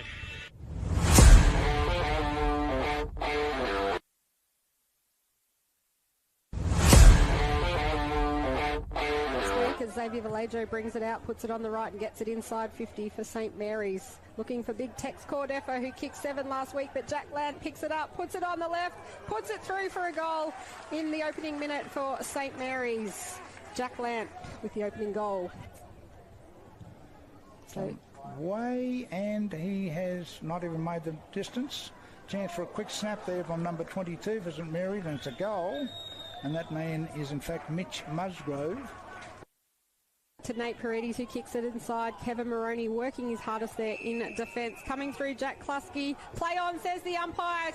Kluski kicks another goal for St Mary's. Last week he hasn't kicked one today. He's got 2 Buffaloes defenders there. He beats them both and gets the handball to Jackson Calder. Calder plays on quickly, puts it on the boot, and Calder has kicked 2 goals in a row for St Mary's after some great work by Tex Cordefa, who just takes an unassuming mark now. He's got Jack Lant all on his own at the top of the 50. Lant, no one in front of him, just sends it home. Jackson Calder raises his finger in the air to indicate another goal for St Mary's. The back to Stafford, turns around, puts it on the boot. Jared Stokes can't take the mark, but buffs with the runners, and Bradley Gunnabar runs in and kicks a much needed goal for the Darwin Buffaloes at the 27-minute mark of the second quarter. Attended in Nathan Stewart, turns and kicks likewise. Space. He's got Gunnabar free. He runs into goal. He give the handball off. He does. Unselfish to Hassan Ahmat Watkins, and he kicks it in to the fence for a goal for the Darwin Buffaloes. Hassan Ahmat Watkins getting first. First for the day on fines. Jack Lant on the chest in the middle. Plays on quickly. He's got Jack Kluski all on his own and the umpire. So Kluski will run onto the ball. Settles. Puts it through for a goal. You know it's going to be a goal down the Saints end, Gray, because from where we're sitting you can watch Jackson Calder put his finger up every time. He is out here to his teammate. Oh, hit him hard. That was number 21 for St Mary's, Luke Davies, and he kicked a goal. Spun around on his to kick it over his left shoulder, and a nice goal to St Mary's, Liz. That's their 15th. Putting it on the boot, looking for Cordefa, but he's double teamed. Off hands now, the ball, and St Mary's with a goal within the first 15 seconds. Out there now, though, number 33, Matty Campbell. So Dylan Lant now just running the ball through the centre. He's gonna look at this. Gets around a player. Look at this.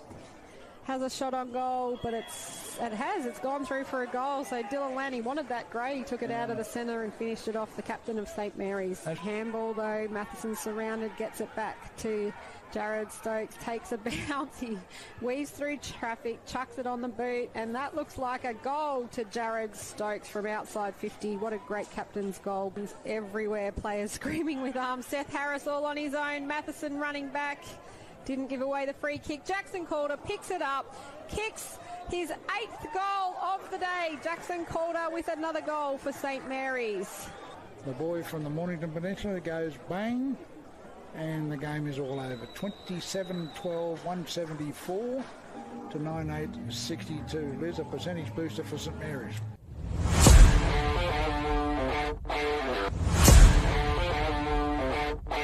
There through Cassidy. Cassidy pushes that one forward, bouncing to space there, beautifully picked up by Carroll. He finds Carlin in space. Carlin puts it on the left, and just like that, that's the first major in this game between second and third. Goes high. It's a pack of people there. It's running into space there. It looks good. It looks good. It's Randall with a little dribble in. Ooh. And he stopped it. Grab. Chips that one back in. It's a high ball. It's a 3-on-1. What a stunning take there by Jay Moody. Between the 50s, so that's the it. Centre Square's getting a workout today.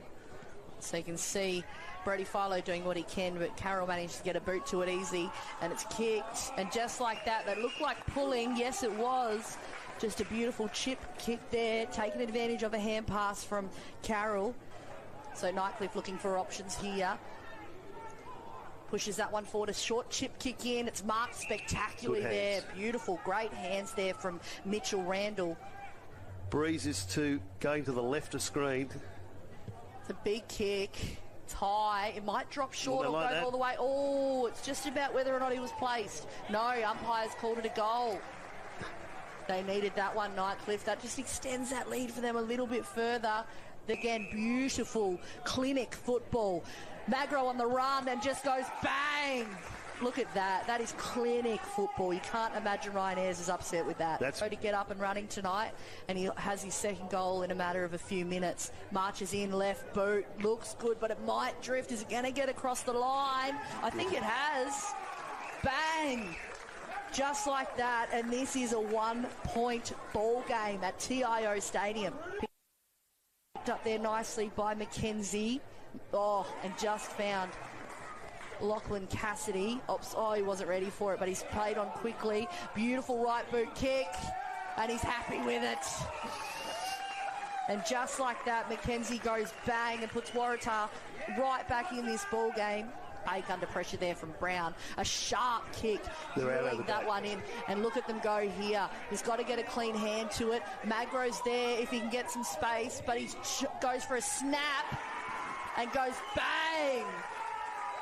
Look at that, phenomenal from Thomas Bradshaw, but managing to just clean that up nicely. No, Kennedy. And he got 50. Ooh, big decision by the umpire. It was the right one. He did clip him in the ear and he went, and then I think he must have said something to the umpire as he went past, and that's the goal the Tigers needed. That certainly is. Turns this into a 1-goal, 2-behind ball game, I believe. This same set shot from last week. We'll see if he can turn it around and have a better shot at it than he did last week. No. So unfortunately, he's just come off the side of his boot. You can hear the TAR supporters in the crowd. Absolute rat race to get control of it, and wrapped up there, Brody Carroll. Wrapped up by the look of it was Brett Kennedy, and that's done it for them. Just like that, Waratah have been able to keep control of this game just long enough for them to come into the lead and get away with a win.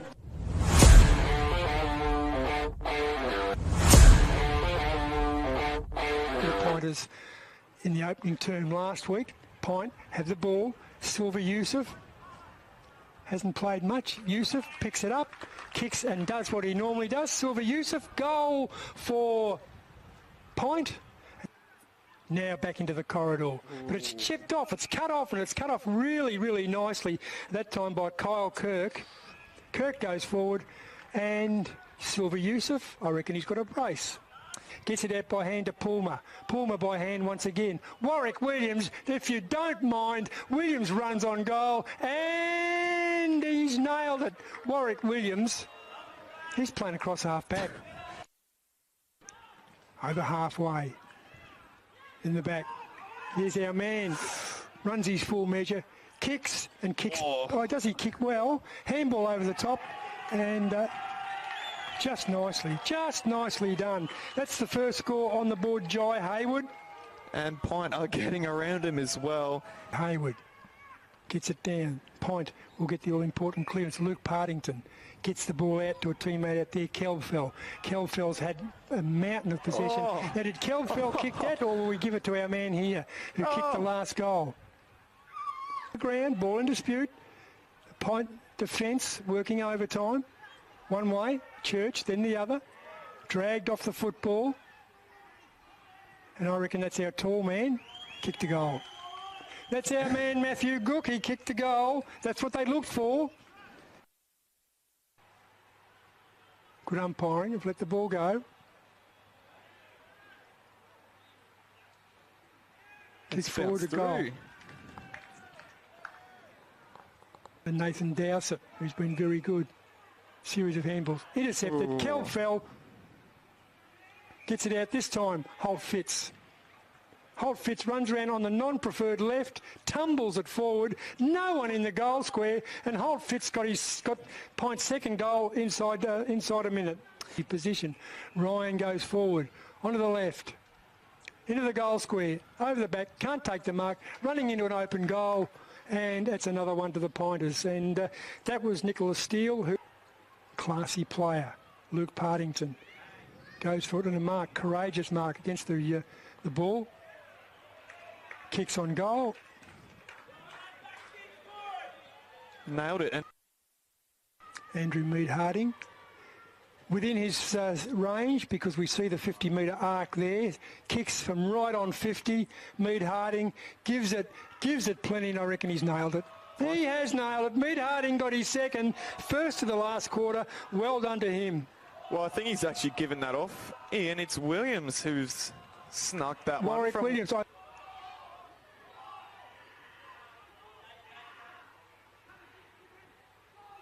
Kelfell. Silver Yusuf lines up and dabs his fourth. Another one, Ian. Another one. Trouble is doing this. And there it is. It's the end, finally, for the Palmerston Magpies.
And welcome back here to Mararas TIO Stadium in Darwin. We're on Larrakia land for this very important round 10 clash, NTFL clash in the 23-24 season between Nightcliff and St Mary's. We've got Nightcliff leading by 5 points at the main break as they get organised to start the third quarter. And my fellow commentator Stuart Davies, what's your forecast? Yeah, look, it's a terrific contest, isn't it? As we said, seesawing in that second quarter, but yeah, St Mary's have got the recent form on the board. As we said, coming into the game, 7 wins in a row, and you'd have to think that they've perhaps got a bit more in them. And but you know, Nightcliff, as we said, are the only team to have beaten St Mary's this year, so they certainly have some interesting contests each time they play. Yes, it's a very important game for the Tigers. They lost to Waratahs, as we said earlier, by less than a goal last week. So be keen to get back on board with Christmas fast approaching. Jake Toa and Roger Morris doing the ruck work. Toa hooks it back and then fights for it at ground level as Souter just tries to pile over the top but gets taken to ground, and have another go with the ball up right in the middle of the ground. Morris hooks it outwards, but Cooper Darms picked it up nicely, got the hand pass out wide, and now Nightcliff going forward, but this time just too wide, and it'll bounce back in, and almost it stayed in play, but Emery laid the tackle on Davies and saw it over the boundary line eventually. Yes, sure. We were talking during the half-time break about players that have to put their hands up for St Mary's, but Nightcliff, you'd like to see more from Brodie Farlow. He's been a little bit restricted today every time he's gone near the ball. Ryan Nyhouse down back started to come into the game, and Cameron Eiley kicked the first few goals of the game. We haven't seen a lot of him since. So Saints going forward, it's out in space. First there was Ben Vile, and won a free kick and then took the advantage. It's out wide. Brown on the outer side of the ground was under plenty of pressure down there from Grant, and the ball's gone over the boundary line. St Mary's, of course, have got many match winners. Dylan Lant, the Nichols medalist, of course. Jack Lance is just as dangerous as Joel Garner has been very good. And when I say Joel Garner, I don't mean the West Indies fast bowler. He hasn't converted to Australian football yet. So just a bit of backwards and forwards on the outer side of the ground. Lant diving that time, couldn't take the mark, was tied up by Nyhouse, and now through the hands, Darms over the top, gets it back on the run, and hand passes over the top again to Scott. Tries to get it back to Darms, but the ball went behind him as he was tackled, and now Morris caught with the ball, but there's going to be a free kick off the ball, and it's going to go to Cooper Darms out there. So had a few involvements there, and now chips the ball inboard to Jay Moody in the centre square. He goes outwards again, and there's that man Cameron Eilert out in some space inside 50. He's got something short. He tries to chip it. It's just gone a bit far, but slips over the top, and there's a chance for Nightcliff here as Jackson Grundy comes in and has a shot at goal, but he's pulled that across the face and through for a behind. So again, just a little bit untidy in there as Churgwin brings the ball out of the defensive goal square and kicks long down to the wing. Good hand pass over the top from Moody to Philo. He tried something special over the top but couldn't get it on line, and it's going to be a throw in once again. Yes, we're due to see something special from Brodie. He's a beautiful kick normally, and a lot of his kicks have been hurried, Stuart. I think that's been the main problem. He hadn't found any room at all. So from the boundary throw in, Henderson at ground level fishes it up to Darms, back to Philo. Philo on the left kicks it high, inside forward 50. Parnell sat underneath that one, got bowled over from behind. Play on's the call as the kick comes out of St Mary's defence. The mark spilt by Cox, and now Saints scrambling forward at ground level. Toa fishes the hand pass out, but Philo got a hand to it, tries to keep it in play but couldn't do so, so it'll be a throw in once again. So just a little bit scrambly to start this third quarter. As both sides just trying to get the ascendancy, get their hands on the ball. And from that stoppage, Seth Harris at the bottom of the pack. The ball spills out. Souter picks it up and blasts it away. Dylan Lant gets his hands to it, but it's knocked away from him. Brown just fumbles at ground level. Nyhouse comes in and tidies up, hooks a hand pass over the top to Rinaldi. He hand passes backwards to Norton. Norton on the left bangs it forward. Toa underneath tries to get a hand to it. Parnell at the back just paddles it out in front as the pressure comes from Kyle Emery. It's over again for a boundary throw-in. Stewie, it's almost like they've been instructed in half-time to handball at all costs, Nightcliff. They're handballing all over the place. A big, long kick, you'd think, to the square where they've got Big John Butcher waiting down there would be the better option, you would think. Toa in front, gets the hit out to the advantage of Souter, but his kick smothered.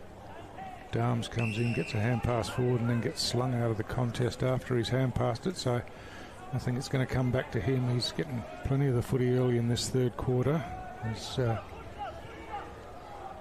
He looks up to a pretty packed Nightcliff forward line. He kicks long now in the Butcher direction, but only got one hand to it as ball spills out now. Sing Lippo just weaves a bit of magic, hooks the ball back. It's going to be close. I think it's going to go through. That's a fantastic finish from Tristan Sing Lippo, and something special out of what we said was a pretty scrambly opening to this third quarter, but it just got the ball off the pack, found a little bit of space and hooked it over and straight through.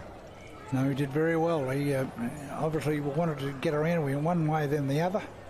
And when he got on his right foot, he hooked it over his shoulder and went straight through. Stuart, you're right, and that's the 8th goal. They've skipped out to a 12-point lead. Nearly 6 minutes into the third quarter. It's very, very important 30 minutes or 25 minutes for Nightcliff is this. Because St Mary's bound to rebound from that, Stuart. They've been around for a long time and they don't like being led at all in any game. No, that's right. And Saints kicking with the advantage of what breeze there is in this third quarter as Toa rucked tirelessly in the middle, done heaps of work and in the air and at ground level, but Dominic Grant tries to kick off the ground and twice has air shots and eventually gets caught on the ground with the ball, but it'll be a ball up. Yes, he must have thought he was playing for Manchester United then, but Toa wins the hit out again, but again no clear possession at ground level, and I think this will be a ball up once again. No getting the ball out of there, so this is where Nightcliff have to man up and be careful of those fast breakaways by the St Mary's players. Toa takes it out of the ruck this time, kicks down to the forward half, but nicely read, and the intercept mark taken by Jay Moody. He swings out wide to Henderson. He's got Edwards further afield and goes short to him between half-back and wing on the grandstand side. He runs around now and kicks long down the wing.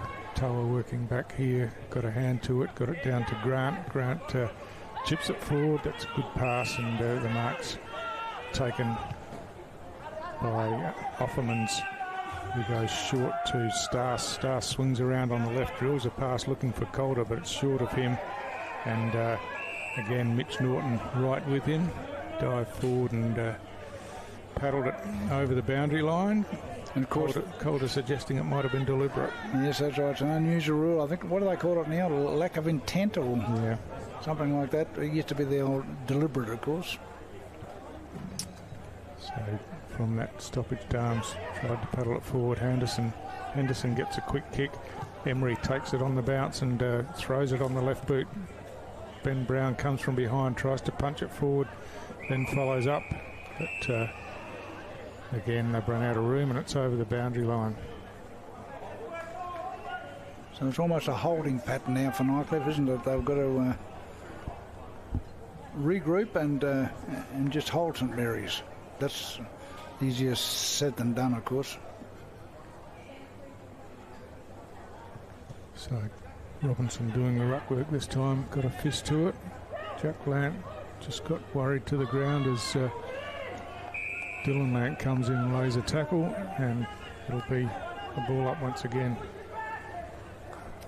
This is AFL&T's coverage of the round 10 game at Marara's TIO Stadium between Nightcliff and St Mary's, and we're playing on Larrakia land, Stu.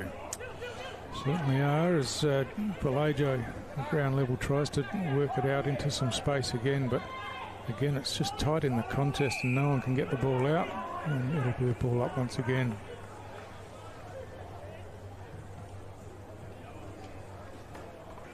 Umpire Noonan throws it in the air. Robinson wins the hit out down. Sweeping hand pass forward by Bertrand to the advantage of Harris, but he's tackled straight away and thought he got a boot to the ball, but umpire Noonan said didn't dispose of it quickly enough. So it's a Nightcliff free kick as players try to untangle themselves down here. At Bailey Edwards with the free kick. Kicks long down the wing, and good marking contest down there as Emery just too strong in the end and took a nice contested mark. He kicks high inside forward 50. Butcher tries to help it on its way as Singlipo comes in at ground level. Got a hand pass into the St Mary's defender, and it rebounded over the boundary line.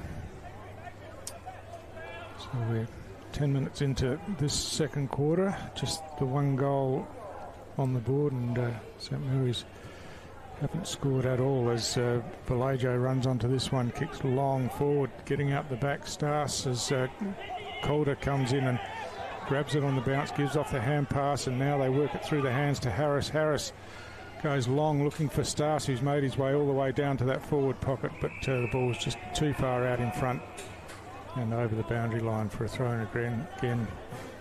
Great running there by Mason Stas and also Ben Vile, who was right with him all the way to give an option forward, but ball just missing the target and a throw-in once again. So stoppage deep in St Mary's forward half, and perhaps an opportunity for them to score in this quarter for the first time as Calder hooks it over the back at ground level. Musgrove got a quick kick forward, a hack off the ground, but Nightcliff are lined up behind the ball as Norton thumps it out of defensive 50, and Brown comes in, tries to kick off the ground. It does so, it's gone over the boundary line, and this time he's pinged him. Yep, insufficient intent, as we said, as Bertrand brings the ball back into play. That's close to the boundary line as the mark just not quite taken there. Moody got his hands to it, but just couldn't keep hold of it. So over the boundary line once again.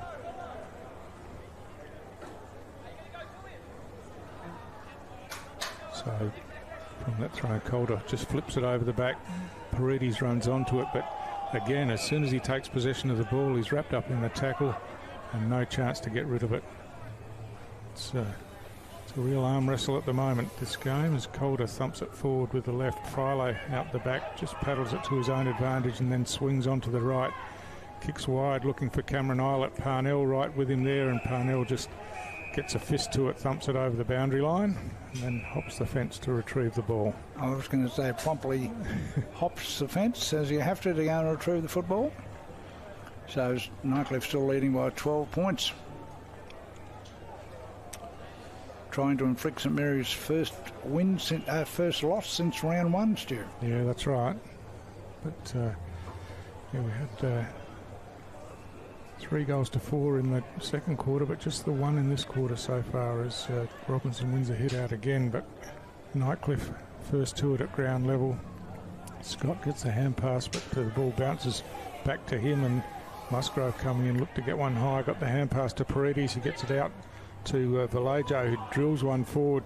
Ted Castle at ground level just lost control of the ball in the end, and Edwards sweeps a hand pass. Parnell comes in again and thumps the ball over the boundary line, and it'll be a throw-in once again. Yes, going just over 13 minutes into this quarter, almost halfway, and only, like I said, only one goal scored, so she's tightened up. On the ruck contest at ground level, Garner paddles it forward. Paredes gets a quick kick. Moody chops across, but couldn't keep the ball in play as he's tackled over the boundary line. And once again, a throw-in. Same guy again there, Stuart. Adrian Scott. He tends to lie on his opponents for probably a little bit longer than he should. I think the umpires need to keep an eye on that.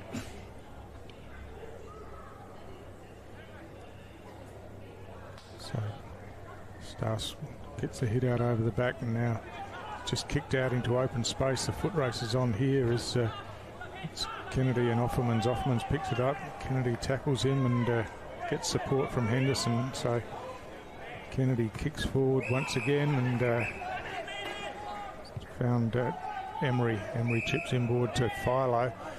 Philo looked further inboard. Now he's looking out to the grandstand side, calling for a player to lead, and Brett Kennedy leads for him and takes that mark, and now he's looking to chip it forward to Henderson, just forward of the centre wing. Henderson short again to Morris. Morris swings around on the left foot, around the player on the mark, and centres the ball inside the corridor, and I think the mark's been taken there. It has, and it's Tristan Singlipo again, who this time in the air takes the mark, and was a good mark in traffic. One grab and then two on the way down. Yep. Stewart, so he certainly made sure of it, and now he's got to convert. He'd be, 40 metres out. He'd put a kick from 45, so he needs to put this one up in the air. And just looking at the flag, it's starting to blow a bit. There's a bit of breeze he's kicking into. So Singlipo, the only goal scorer in the quarter so far.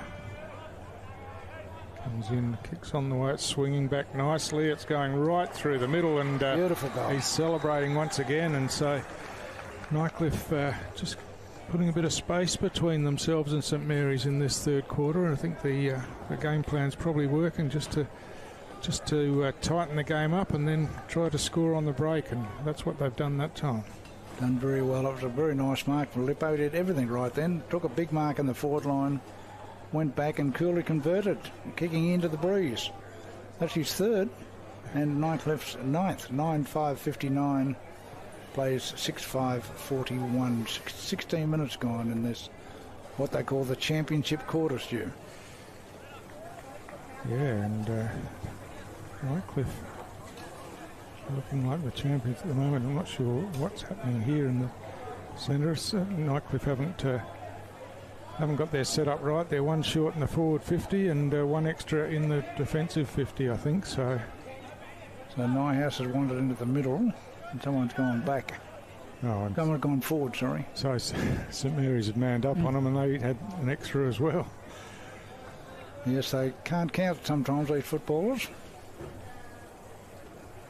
So we're all set now to get underway again as Toa wins a hit out again. Garner at ground level thumps the ball forward at ground level, or just overrunning it down there, and Nightcliff's a chance to tidy up from behind as Vile gets the kick out looking for Philo here, but the mark's been claimed over the top, not paid to Garner there. He did really well to get his hands to it, but yeah, I think Philo probably had first hands on it, so could be a ball up in the end. Yes, starting to come into the game now, Brody. He's starting to do some smart things we all know he's capable of. Toa hooks it over, trying to get it to Paredes, but just behind him, and Ted Castle's carried it over the boundary line for a throw-in once again. Philo and Garner getting to know each other a bit down here. A couple of gentle pats. Yes. Toa just brings it straight down in front of him again, and Garner's in there, gets it out in front of Offermans, who picks up, tries to swing around, but he's tackled as he picked that ball up, and again it's tight in the contest. No one able to break free into space. Did very well, and did Roger Morris. The player was coming straight at him, and he just grabbed him beautifully. Stas hooks the hit out over the top. Vallejo takes it one-handed, hooks it out now. Ted Castle trying to get around his opponent, got the hand pass over, then went to ground as Nightcliff came in numbers and worked it out of defence as Kieran Parnell gets his direct opponent Luke Wines out of the way, but the ball bounced just inside the boundary line and over for another throw-in.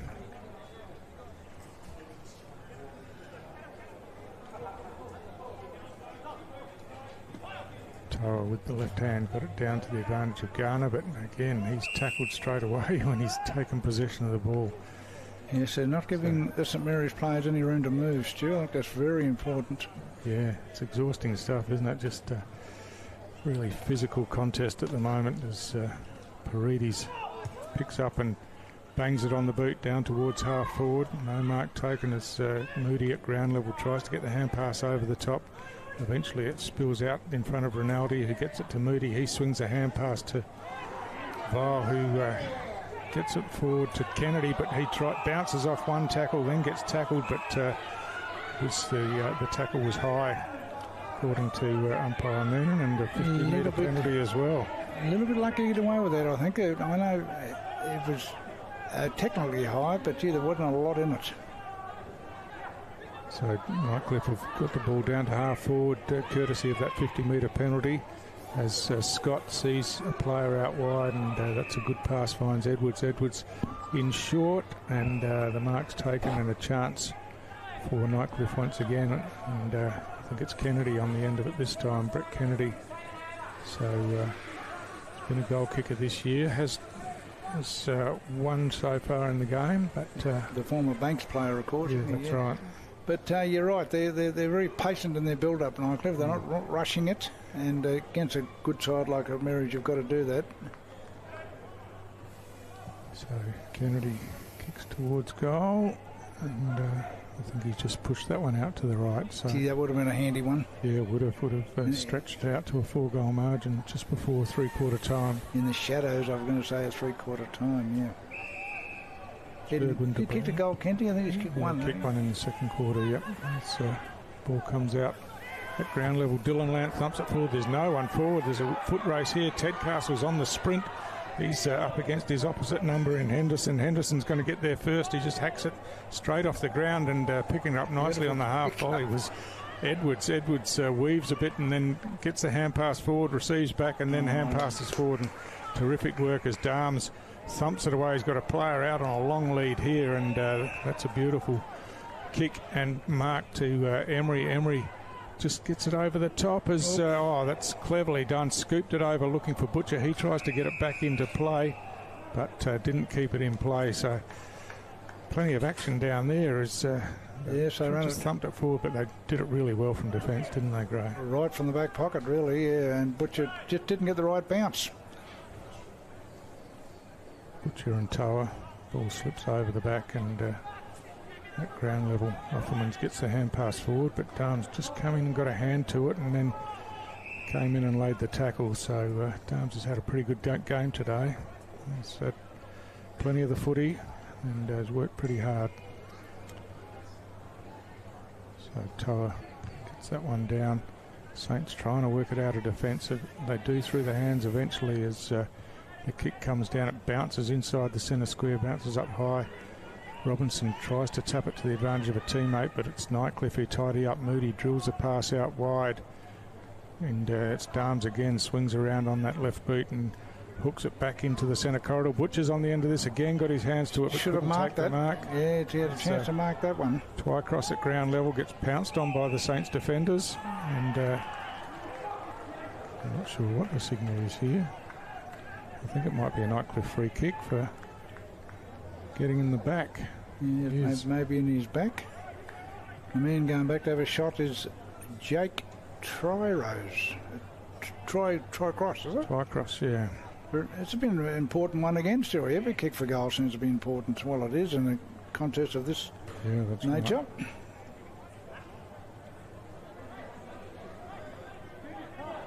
So Twycross directly in front. Stabs at it. Umpire's making a bit of ground to the left, and another let off for St Mary's right on the siren. Yes. So just the 2 goals in the quarter, and I think St Mary's didn't score at all in the quarter. So pretty impressive from Nightcliff, and Lee Crossman will be pretty happy with the position there in at 3/4 time. Gee, that's a rare one. St Mary's not scoring at all, but that's what the scoreboard tells us. Nightcliff 9-7-61. They kicked 2 goals, 3 in that quarter. St Mary's remain on 6-5-41. So 20 points of difference going into the last quarter of this round 10 game, and we'll be back very shortly after a short break.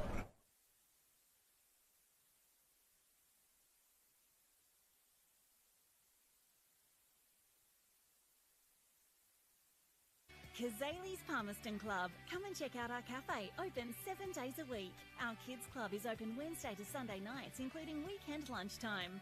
Enjoy hot meals with nightly specials at the bistro or cold drinks at the sports bar. Feeling lucky? Have a go at the latest machines in our gaming lounge or grab your mates for a round of pool. Family gatherings or casual meetings, we have something for everyone. Kazali's Palmerston Club, making a difference.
Love exploring the territory? If you do, it's good to know that with TIO Comprehensive Car Insurance, if you have an accident covered by your policy, we're here to help with the reasonable costs of towing, as well as your additional emergency accommodation and travelling costs. So get out there and explore. Get a quote today. TIO, we're for Territorians.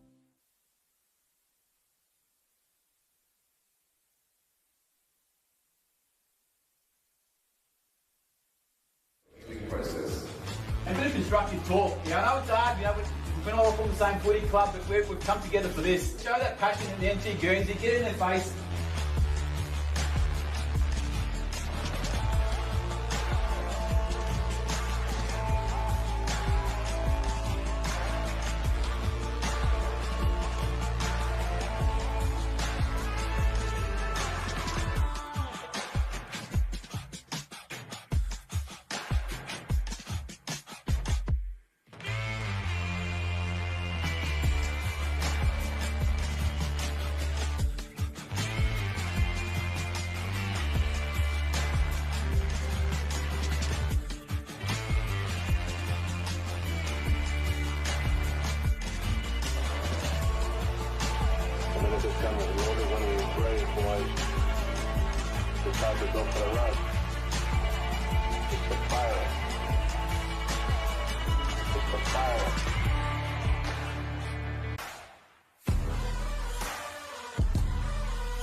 Here at TIO Stadium in Darwin.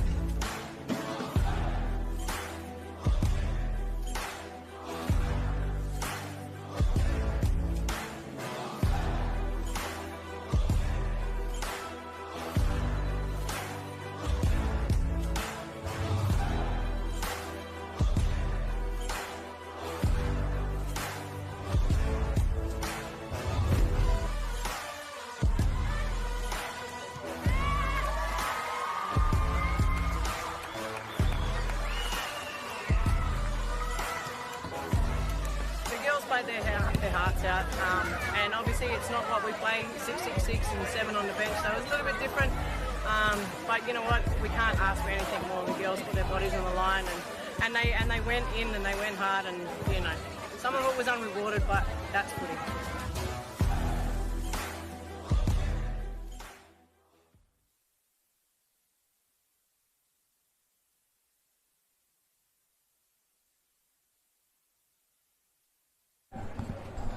And welcome back here to TIO Stadium for the last quarter of this big Nightcliff St Mary's round 10 game.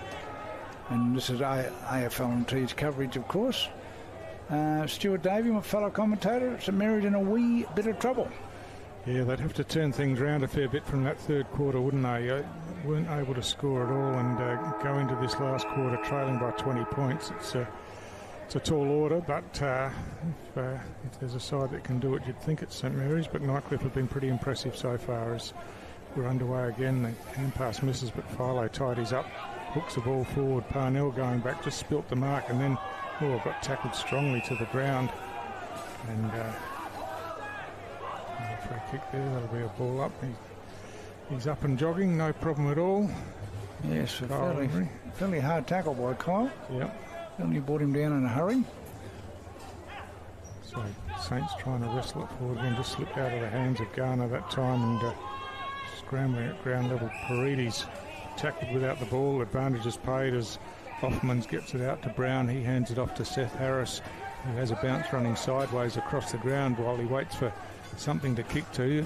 Players leading up now, and he gets it along down towards Klusky, who just got held in the contest there, and he'll get the free kick as he looks to go short, and Harris had kept running. The ball bounces in front of him. He tries to break away now, gets a hand pass out as he's tackled. Umpire calls a throw, but advantage is paid as ball's chipped around the outer side of the ground and Eilert takes the mark. He's got a running player forward, and that's Luke Wines who takes the mark on the outer wing and then just goes back and slows things down and chips back inboard to Eilert once again. Yeah, they're playing calculated football, Nitro. They're not rushing things. Eilert to Nyhouse, so just work the ball back 30 metres or so while they try to build something. Nyhouse looking to switch right across the face of goal here, and he finds Vile. Vile takes the mark and is kicking long now. Paredes comes back into the contest. Twycross couldn't take the mark. Paredes at ground level accidentally got tripped over then, I think, but still scrambling and gets it out to the advantage of Dylan Lant. He gets a quick kick forward, but it's chopped off by Moody. Moody hand passes into space. Philo did really well at ground level, and then hand pass to Twycross. His kick is just over the head of the intended target down there, and Saints scrambling at ground level as again Emery comes in. He can't take possession, but it does now. Gets a hand pass forward. Sing Lippo tries to break a couple of tackles, and eventually he's penalised for not disposing of the ball properly as Offerman's always kicked inboard. It's a dangerous one, but Parnell's good enough to withstand the heat and take the mark, and he's off and running with a bounce, and now chips out wide to Churgwin, who takes the mark, loops the hand pass forward to Brown. Brown has a bounce, but then almost stops looking for Harris inboard, but he's under plenty of pressure as attempted kick off the ground from Churgwin, but Darms clears it away for Nightcliff down towards half forward. The ball slips over the back. Here's a chance running onto it now as the kick comes in. Butcher's out in some space, and Butcher takes the mark out in front of Mason Stas, who started the game in the forward goal square and looks like he's been moved to full back in this last quarter to do the job on Butcher, but Butcher with the first opportunity. They really forced that ball forward then, Nightcliff, and Butcher had the common sense to lead and lead fast, and he's going to have a shot to kick their 11th goal. So Butcher's kicked it high. Oh, just missed to the left as the goal umpire had a look at it for a long time, but just in fact it's hit the post, so it's still rocking. Yeah. So Dylan Lant, bit of a let off there for St Mary's. Lant runs the ball back into play with a third bounce now as he gets out towards the defensive 50, chips the ball up the middle of the ground, and Robinson running onto it takes the mark nicely. It's got players inboard, and it's, the pass goes that way. It finds Seth Harris, who's been busy again today. Swings around on the right foot, getting it out in front of Lant, but it was better read by Jay Moody going back with the flight of the ball, and he chips around the outer side of the ground to Edwards, who's had a good game on the wing. He swings back inboard, kicks long down the middle of the ground. Robinson again comes in, gets a fist to it. Parnell takes possession of the ball. Some neat footwork, sees him running forward and then hand passing, and now Stas kicks long down towards half forward. He's bundled over after he kicked the ball there and comes in, and it's a free kick downfield as Calder takes it, but it's a wobbling kick forward and missed opportunity for Saints as it just drilled through for a behind. Can't understand why Jackson didn't go back and have a deliberate shot then. He just played on and unfortunately undercooked it, as Rex Hunt used to say. So Nightcliff working it around the boundary line from defence. Kennedy at half-back. Going to go high and long around the boundary line. Toa from behind punches it forward, but it was an arm chop according to the umpire, and it'll be a Nightcliff free kick. Chip pass comes out to Henderson, and Nightcliff just slowing it down, playing a bit of tempo football here as they hold a handy lead. The short pass finds Cameron Eilert on the grandstand wing just near the St Mary's interchange gate.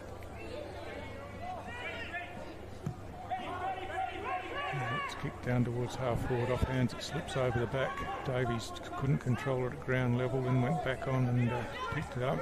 Roger Morris gets a quick kick out because Butcher was in space, but was just out too wide, and Butcher couldn't get to it to trap it and keep it in play, so it's bounced over the boundary line again. Yes, they've got it down in their forward line though. This is when they have to work in the ruck. Morris is going up again by the look of it. Butcher coming in to do the ruck work. Butcher can try and grab it and have a shot. Oh, he's kicked it off the ground. He nearly missed to the right-hand side. Nearly did exactly what was required, John Butcher, but one behind only. Dylan Lant again running the ball out of the defensive goal square. Hands it off to Churgwin, who just props, has a bounce, and then chips the ball into Paredes. Paredes has got some space, so plays on straight away. That's a good pass. Finds Harris just forward of the wing. He gives it back off to Paredes, who gives it back to Harris. They're mucking around a little bit, yeah.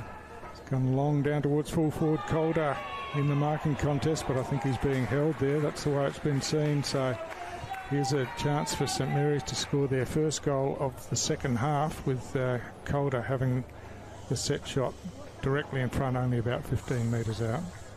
And this time he will take his time, Stu. He's only about 12 metres out, as you said. Yep. You could almost handball this through. Is that close?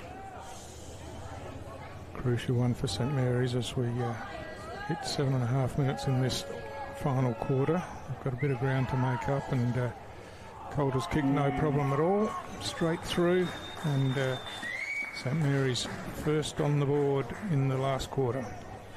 Yes, that might give them the emphasis they needed. He was held going for the mark and converted from 12 metres out, so only 15 points down now. Only been going for nearly 8 minutes in the last quarter of this blockbuster round 10 game at TIO Stadium.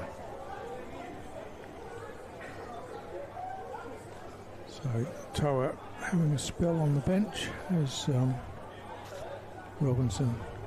In fact, Toa's in the goal square, I think, so having a rest up forward.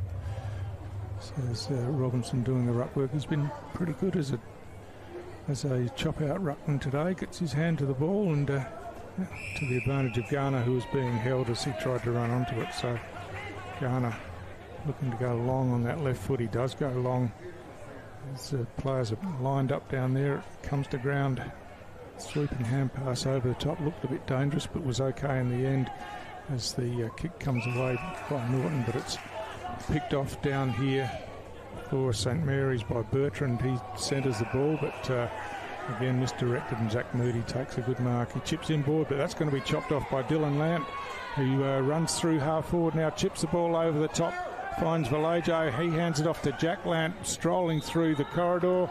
He kicks long towards goal from about 25 metres out, puts it straight through, no problem whatsoever. So just a couple of turnovers there, and Dylan Lant was ever alert, just coming in to chop that one off and set it up, and it was his brother eventually that finished off with the goal. Yes, that's Jack Lant's first goal for the afternoon, and it's brought St Mary's back to within 9 points. 2 goals in probably a minute, just over a minute, and a bit of head scratching now for Nightcliff, who have to regroup and stop this mini surge, you could call it, Stewie, by St Mary's. Yeah, they looked to have control, didn't they? And when they were controlling the ball, just some slow plays, they looked to have things going their way, but then just tried to bite off a bit, and Dylan Lant, ever alert, just pounced on it and intercept. So we're underway again. The ball's hacked off the ground in the middle, out wide. Darms tries to kick it off the ground, then picks it up himself, runs towards goal, kicks long towards goal. That's a terrific finish from Cooper Darms, straight through the middle, and he's got Nightcliff one back, and one that they really needed after a couple of quick ones from Saints. And you're right, Stuart, he's been very good all day, this guy, Cooper Darms. I don't know all that much about him, but he was certainly very cool in the crisis and kicked the ball clear till you get hold of it, and ran in and steered it through with his left foot. A very important goal, and very well taken as well. Yeah, Cooper Darms, he's up from Central Districts in Adelaide Grey, yeah, and he's been a good player all year. He's part of the NT rep squad, so has impressed the selectors there. So, but he's certainly had a good game today. Had plenty of the football, and that was just a beautiful finish. I'd say he's been Nightcliff's best player on the day. There's no doubt about that. And this is developing into a good afternoon's work for the Tiger faithful. So at ground level, the hand pass forward by Grundy just missed the target there for Nightcliff, and Paredes, as usual, scrambling for the ball at ground level, gets a hand pass over the top out in front of Dylan Lant. Just couldn't control it. As scramble at ground level, Jack Lant comes in, but he couldn't pick it up either. Eventually it slips out, but there's a whistle on the play here, and it's going to be a Nightcliff free kick to Jackson Grundy. He chips it wide to Henderson. Henderson going back, looking for Eilert, as Vallejo comes in quickly to stand the mark. So Nightcliff happy to just chip the ball around the back half. And short again to Wines.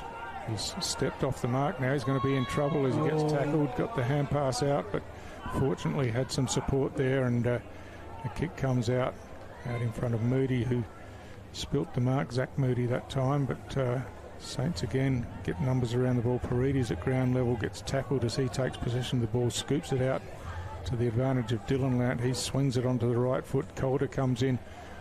Couldn't quite control the ball, and now goes back and lays the tackle. The ball's caught in underneath, and it'll be a ball up again inside Saints forward 50. The one player who's lifted has been Dylan Lant, finding a fair bit of the football in the last few minutes. Offerman's trying to break away that time, got caught with the ball, and Nightcliff the chance to settle again in the back half. Time ticking away, nearly 13 minutes gone in the last quarter.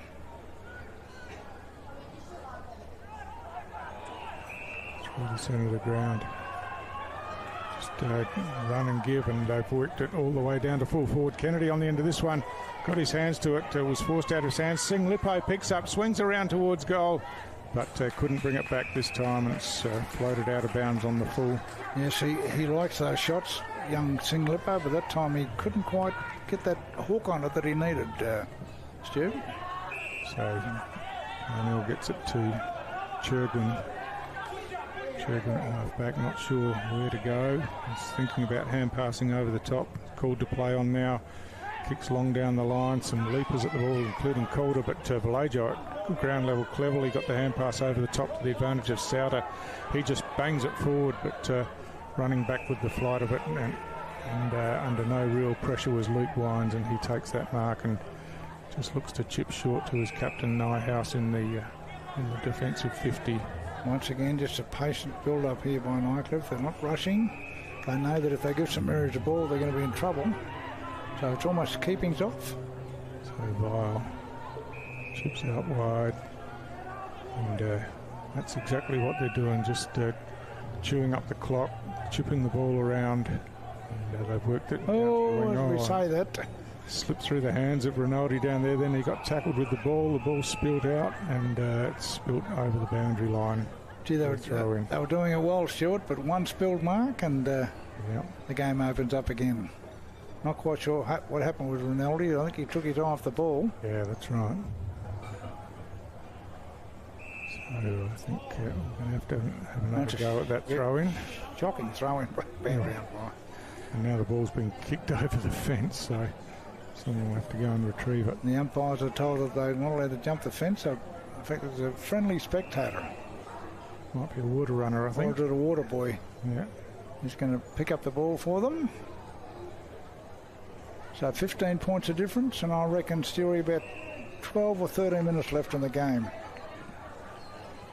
Yeah, just the 3 goals this quarter as that ball's thumped forward, and Saints looking to run onto it. Dylan Lance in there again, receives the hand pass, kicks long, looking for Calder. Churgwin's right down on the forward line, normally plays at full back, and he's won himself a free kick here, I think, for a high tackle, and he's going to have a shot at goal. He's eager to get on with it as he runs back to take his kick. He's wasting no time whatsoever, and kicks to God's goal now, but that's a terrible set shot at goal. Why do you think he missed that shot, Stu? Rushing. Absolutely. He had no need to rush. There's still 12 minutes left in the game. Yep. He was only 12 metres out, and guess what? He kicked a point. So, although it was a normal backman's kick, wasn't it, really? So Philo chips it back, and Nightcliff again just trying to work it in their back half as Vile swings the hand pass and Philo gets on the end of it eventually. Again kicks on the outside of the boot, looking for Moody here. He has the ball chopped away from him. He gets the hand pass looking for Henderson, but just bobbled out.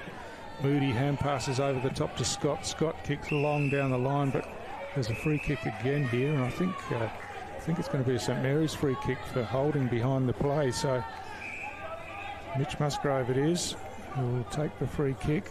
He's looking to go long to Calder on the lead. He's got plenty of opponents down there, though, as about 4 Nightcliff players thumped the ball away over the boundary line. And the throw in once again. And I think they've probably missed Tex Corrower at Gray as a second option going forward, and maybe that's why they've put Cherwin forward as another tall option in this last quarter. Yes, but they've got to come from behind. They're 14 points down, and Nightcliff doing it pretty well. It was a beautiful hit out there from Robinson down to Garner, but Garner just got it on the outside of the boot and through for a behind once again. Yes, Cherwin will be still kicking himself about that miss, I'd say, from about 10 metres out. Probably needed some teammates to tell him to settle down as well. Calm down, yeah. So Eilert chips short round the outer side to Nyhouse. Nyhouse have been very good back there, very efficient, very steady. Yep. Goes back to Eilert in the back pocket. Switches across the goal square. This is Cameron Eilert, who they call the instructor at Nightcliff. So 38-year-old veteran, but gee, hasn't been great for the game up in the Northern Territory. Absolutely. So chips it round the outer side of the ground. And Nightcliff just working around, made good position around there. Morris got to it in the end. It slipped through the hands of Darms, and he gets back onto it, but carries it over the boundary line for another throw in. Yes, the time clock's starting to work against St Mary's here. We're up almost 18 and a half minutes in the last quarter. They've kicked 2, but Nightcliff have kicked 1. So there's 13 points of difference with, I reckon, about 9 or 10 minutes left. So Robinson in front tried to take possession from the ruck contest, but it slipped through his hands. It slips out the back to Grant. Grant kicks long down the outer wing. Ben Brown got his hands to it and then was first to recover, but couldn't control it at ground level. And again, it's going over the boundary line for a stoppage. And guess who was there when the ball was up for contest? Cameron Eilert. Certainly put his body on the line.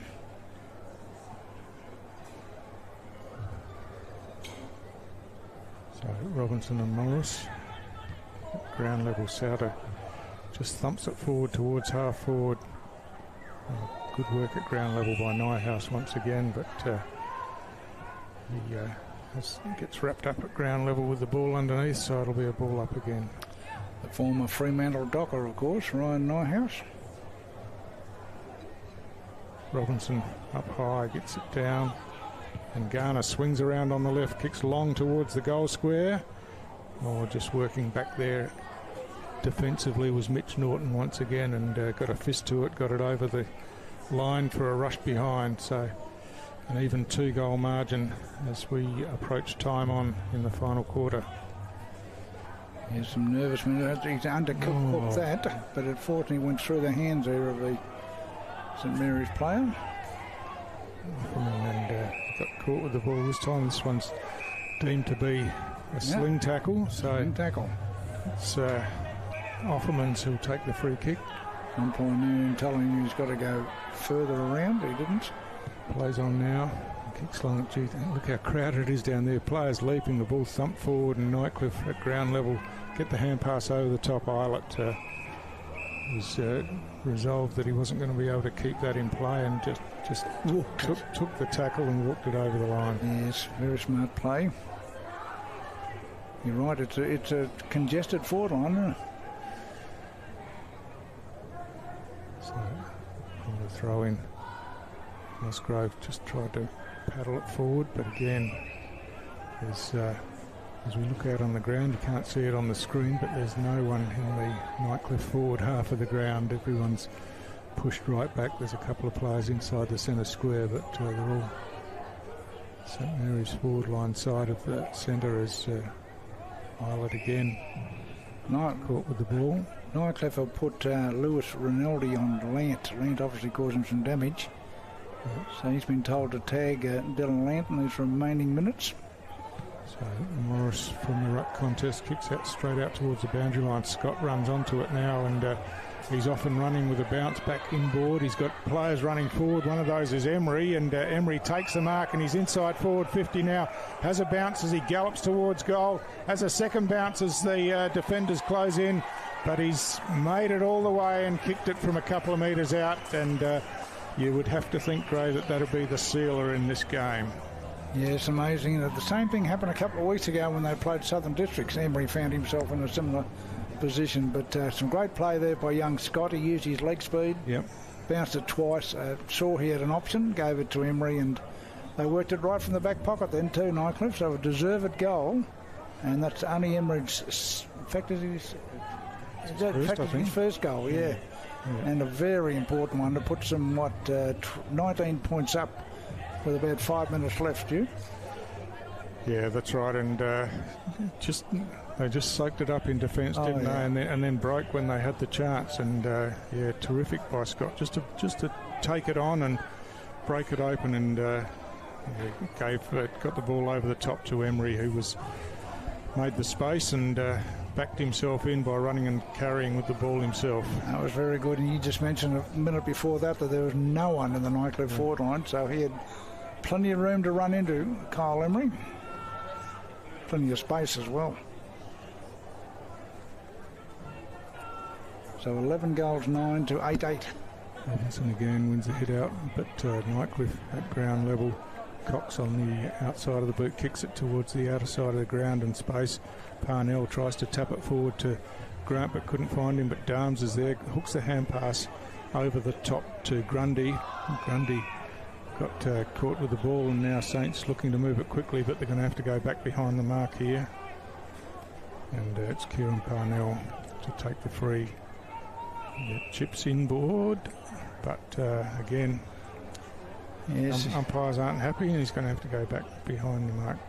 They pulled off some miracles in their time, St Mary's. Of course, their number one ticket holder is the former Bishop of Darwin. But whether they can pull a miracle off this time, Stu, I'm not sure. I think the clock's going to beat him as Ted Castle runs the ball out of defence straight up the middle of the ground, has a couple of bounces.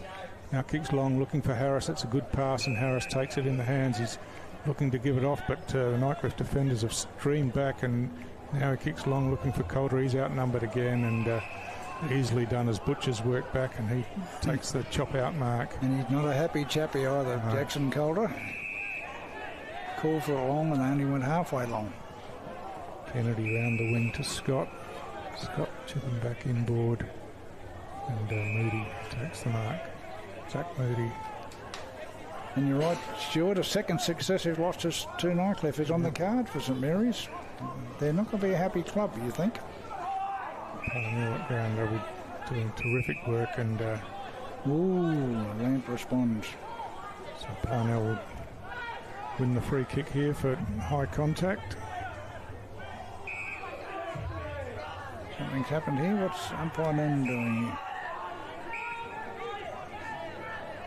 He's telling the Nightcliff player to get out of the protected zone. Yeah, he's trying to get to land, and anyway, in the meantime, the ball's been switched to the outer side of the ground, and Paredes gets a hand pass over the top to Robinson. Robinson, as long as he's got a player out the back here, that's a good kick, and it's found Harris again. Seth Harris had another good game today, and he chips in short, and now Musgrave just strolls in, kicks long towards goal, but he's just missed that to the right-hand side, and another behind to St Mary's. Yes, young Seth Harris, definitely one of the rising stars at St Mary's. Was superb last week against the Buffaloes, and he's carried that on into this week. House receives that one at half-back. He's called to play on now, and kicks it back to Eilert. It's just playing keepings off again as the minutes tick by. Short to Luke Wines, back to Eilert again. And he finds Edwards at the defensive 50 line. Some signs of frustration there among the St Mary's players there, Stu. A couple of hands on heads. And there it is. It's all over here at TIO Stadium. Nightcliff have beaten St Mary's, ended a 7-game winning streak from the Saints. Nightcliff have kicked 11-9-75 and beaten St Mary's 8-10-58 in a very good game of football, though. And it's an end of a winning run for St Mary's, Stu, and some better players. Yeah, look, really impressive game, and I think, as we said through the call, Cooper Darms was probably Nightcliff's best, had plenty of it. Cameron Eilert, those three first-quarter goals, and then was the general down back when he needed to be. Ryan Nyhouse, as usual, terrific in defence. Adrian Scott had some moments, and of course Tristan Singh-Lippo kicked those 3 goals, 3 crucial goals. And for Saints, probably not so much consistency, but I thought Seth Harris was really good, and Joel Garner was good. Klusky in patches, Offerman's in patches, and Kieran Parnell in defence was pretty solid. And again. Stuart, can I ask you, I'm going to ask the coach anyway, is it the loss that St Mary's had to have? Oh, I don't think any coach would ever say that, Gray, but and they certainly wouldn't be happy going down twice in the season to Nightcliff. But yeah, obviously they're still a quality side. They're still around the mark, and they came into the side. This game on top of the ladder. They'll still be around there, and they got a trip to over to the Tiwi Islands next week to contend with them. So before the Christmas break, so an interesting finish to the year.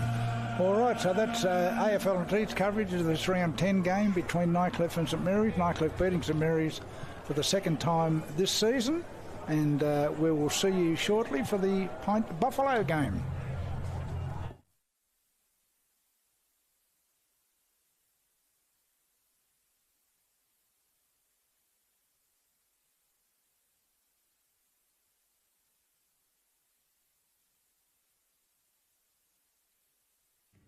As leaders within our community, our club representatives today are role models for all, displaying respect towards teammates, opposition and umpires out on the ground.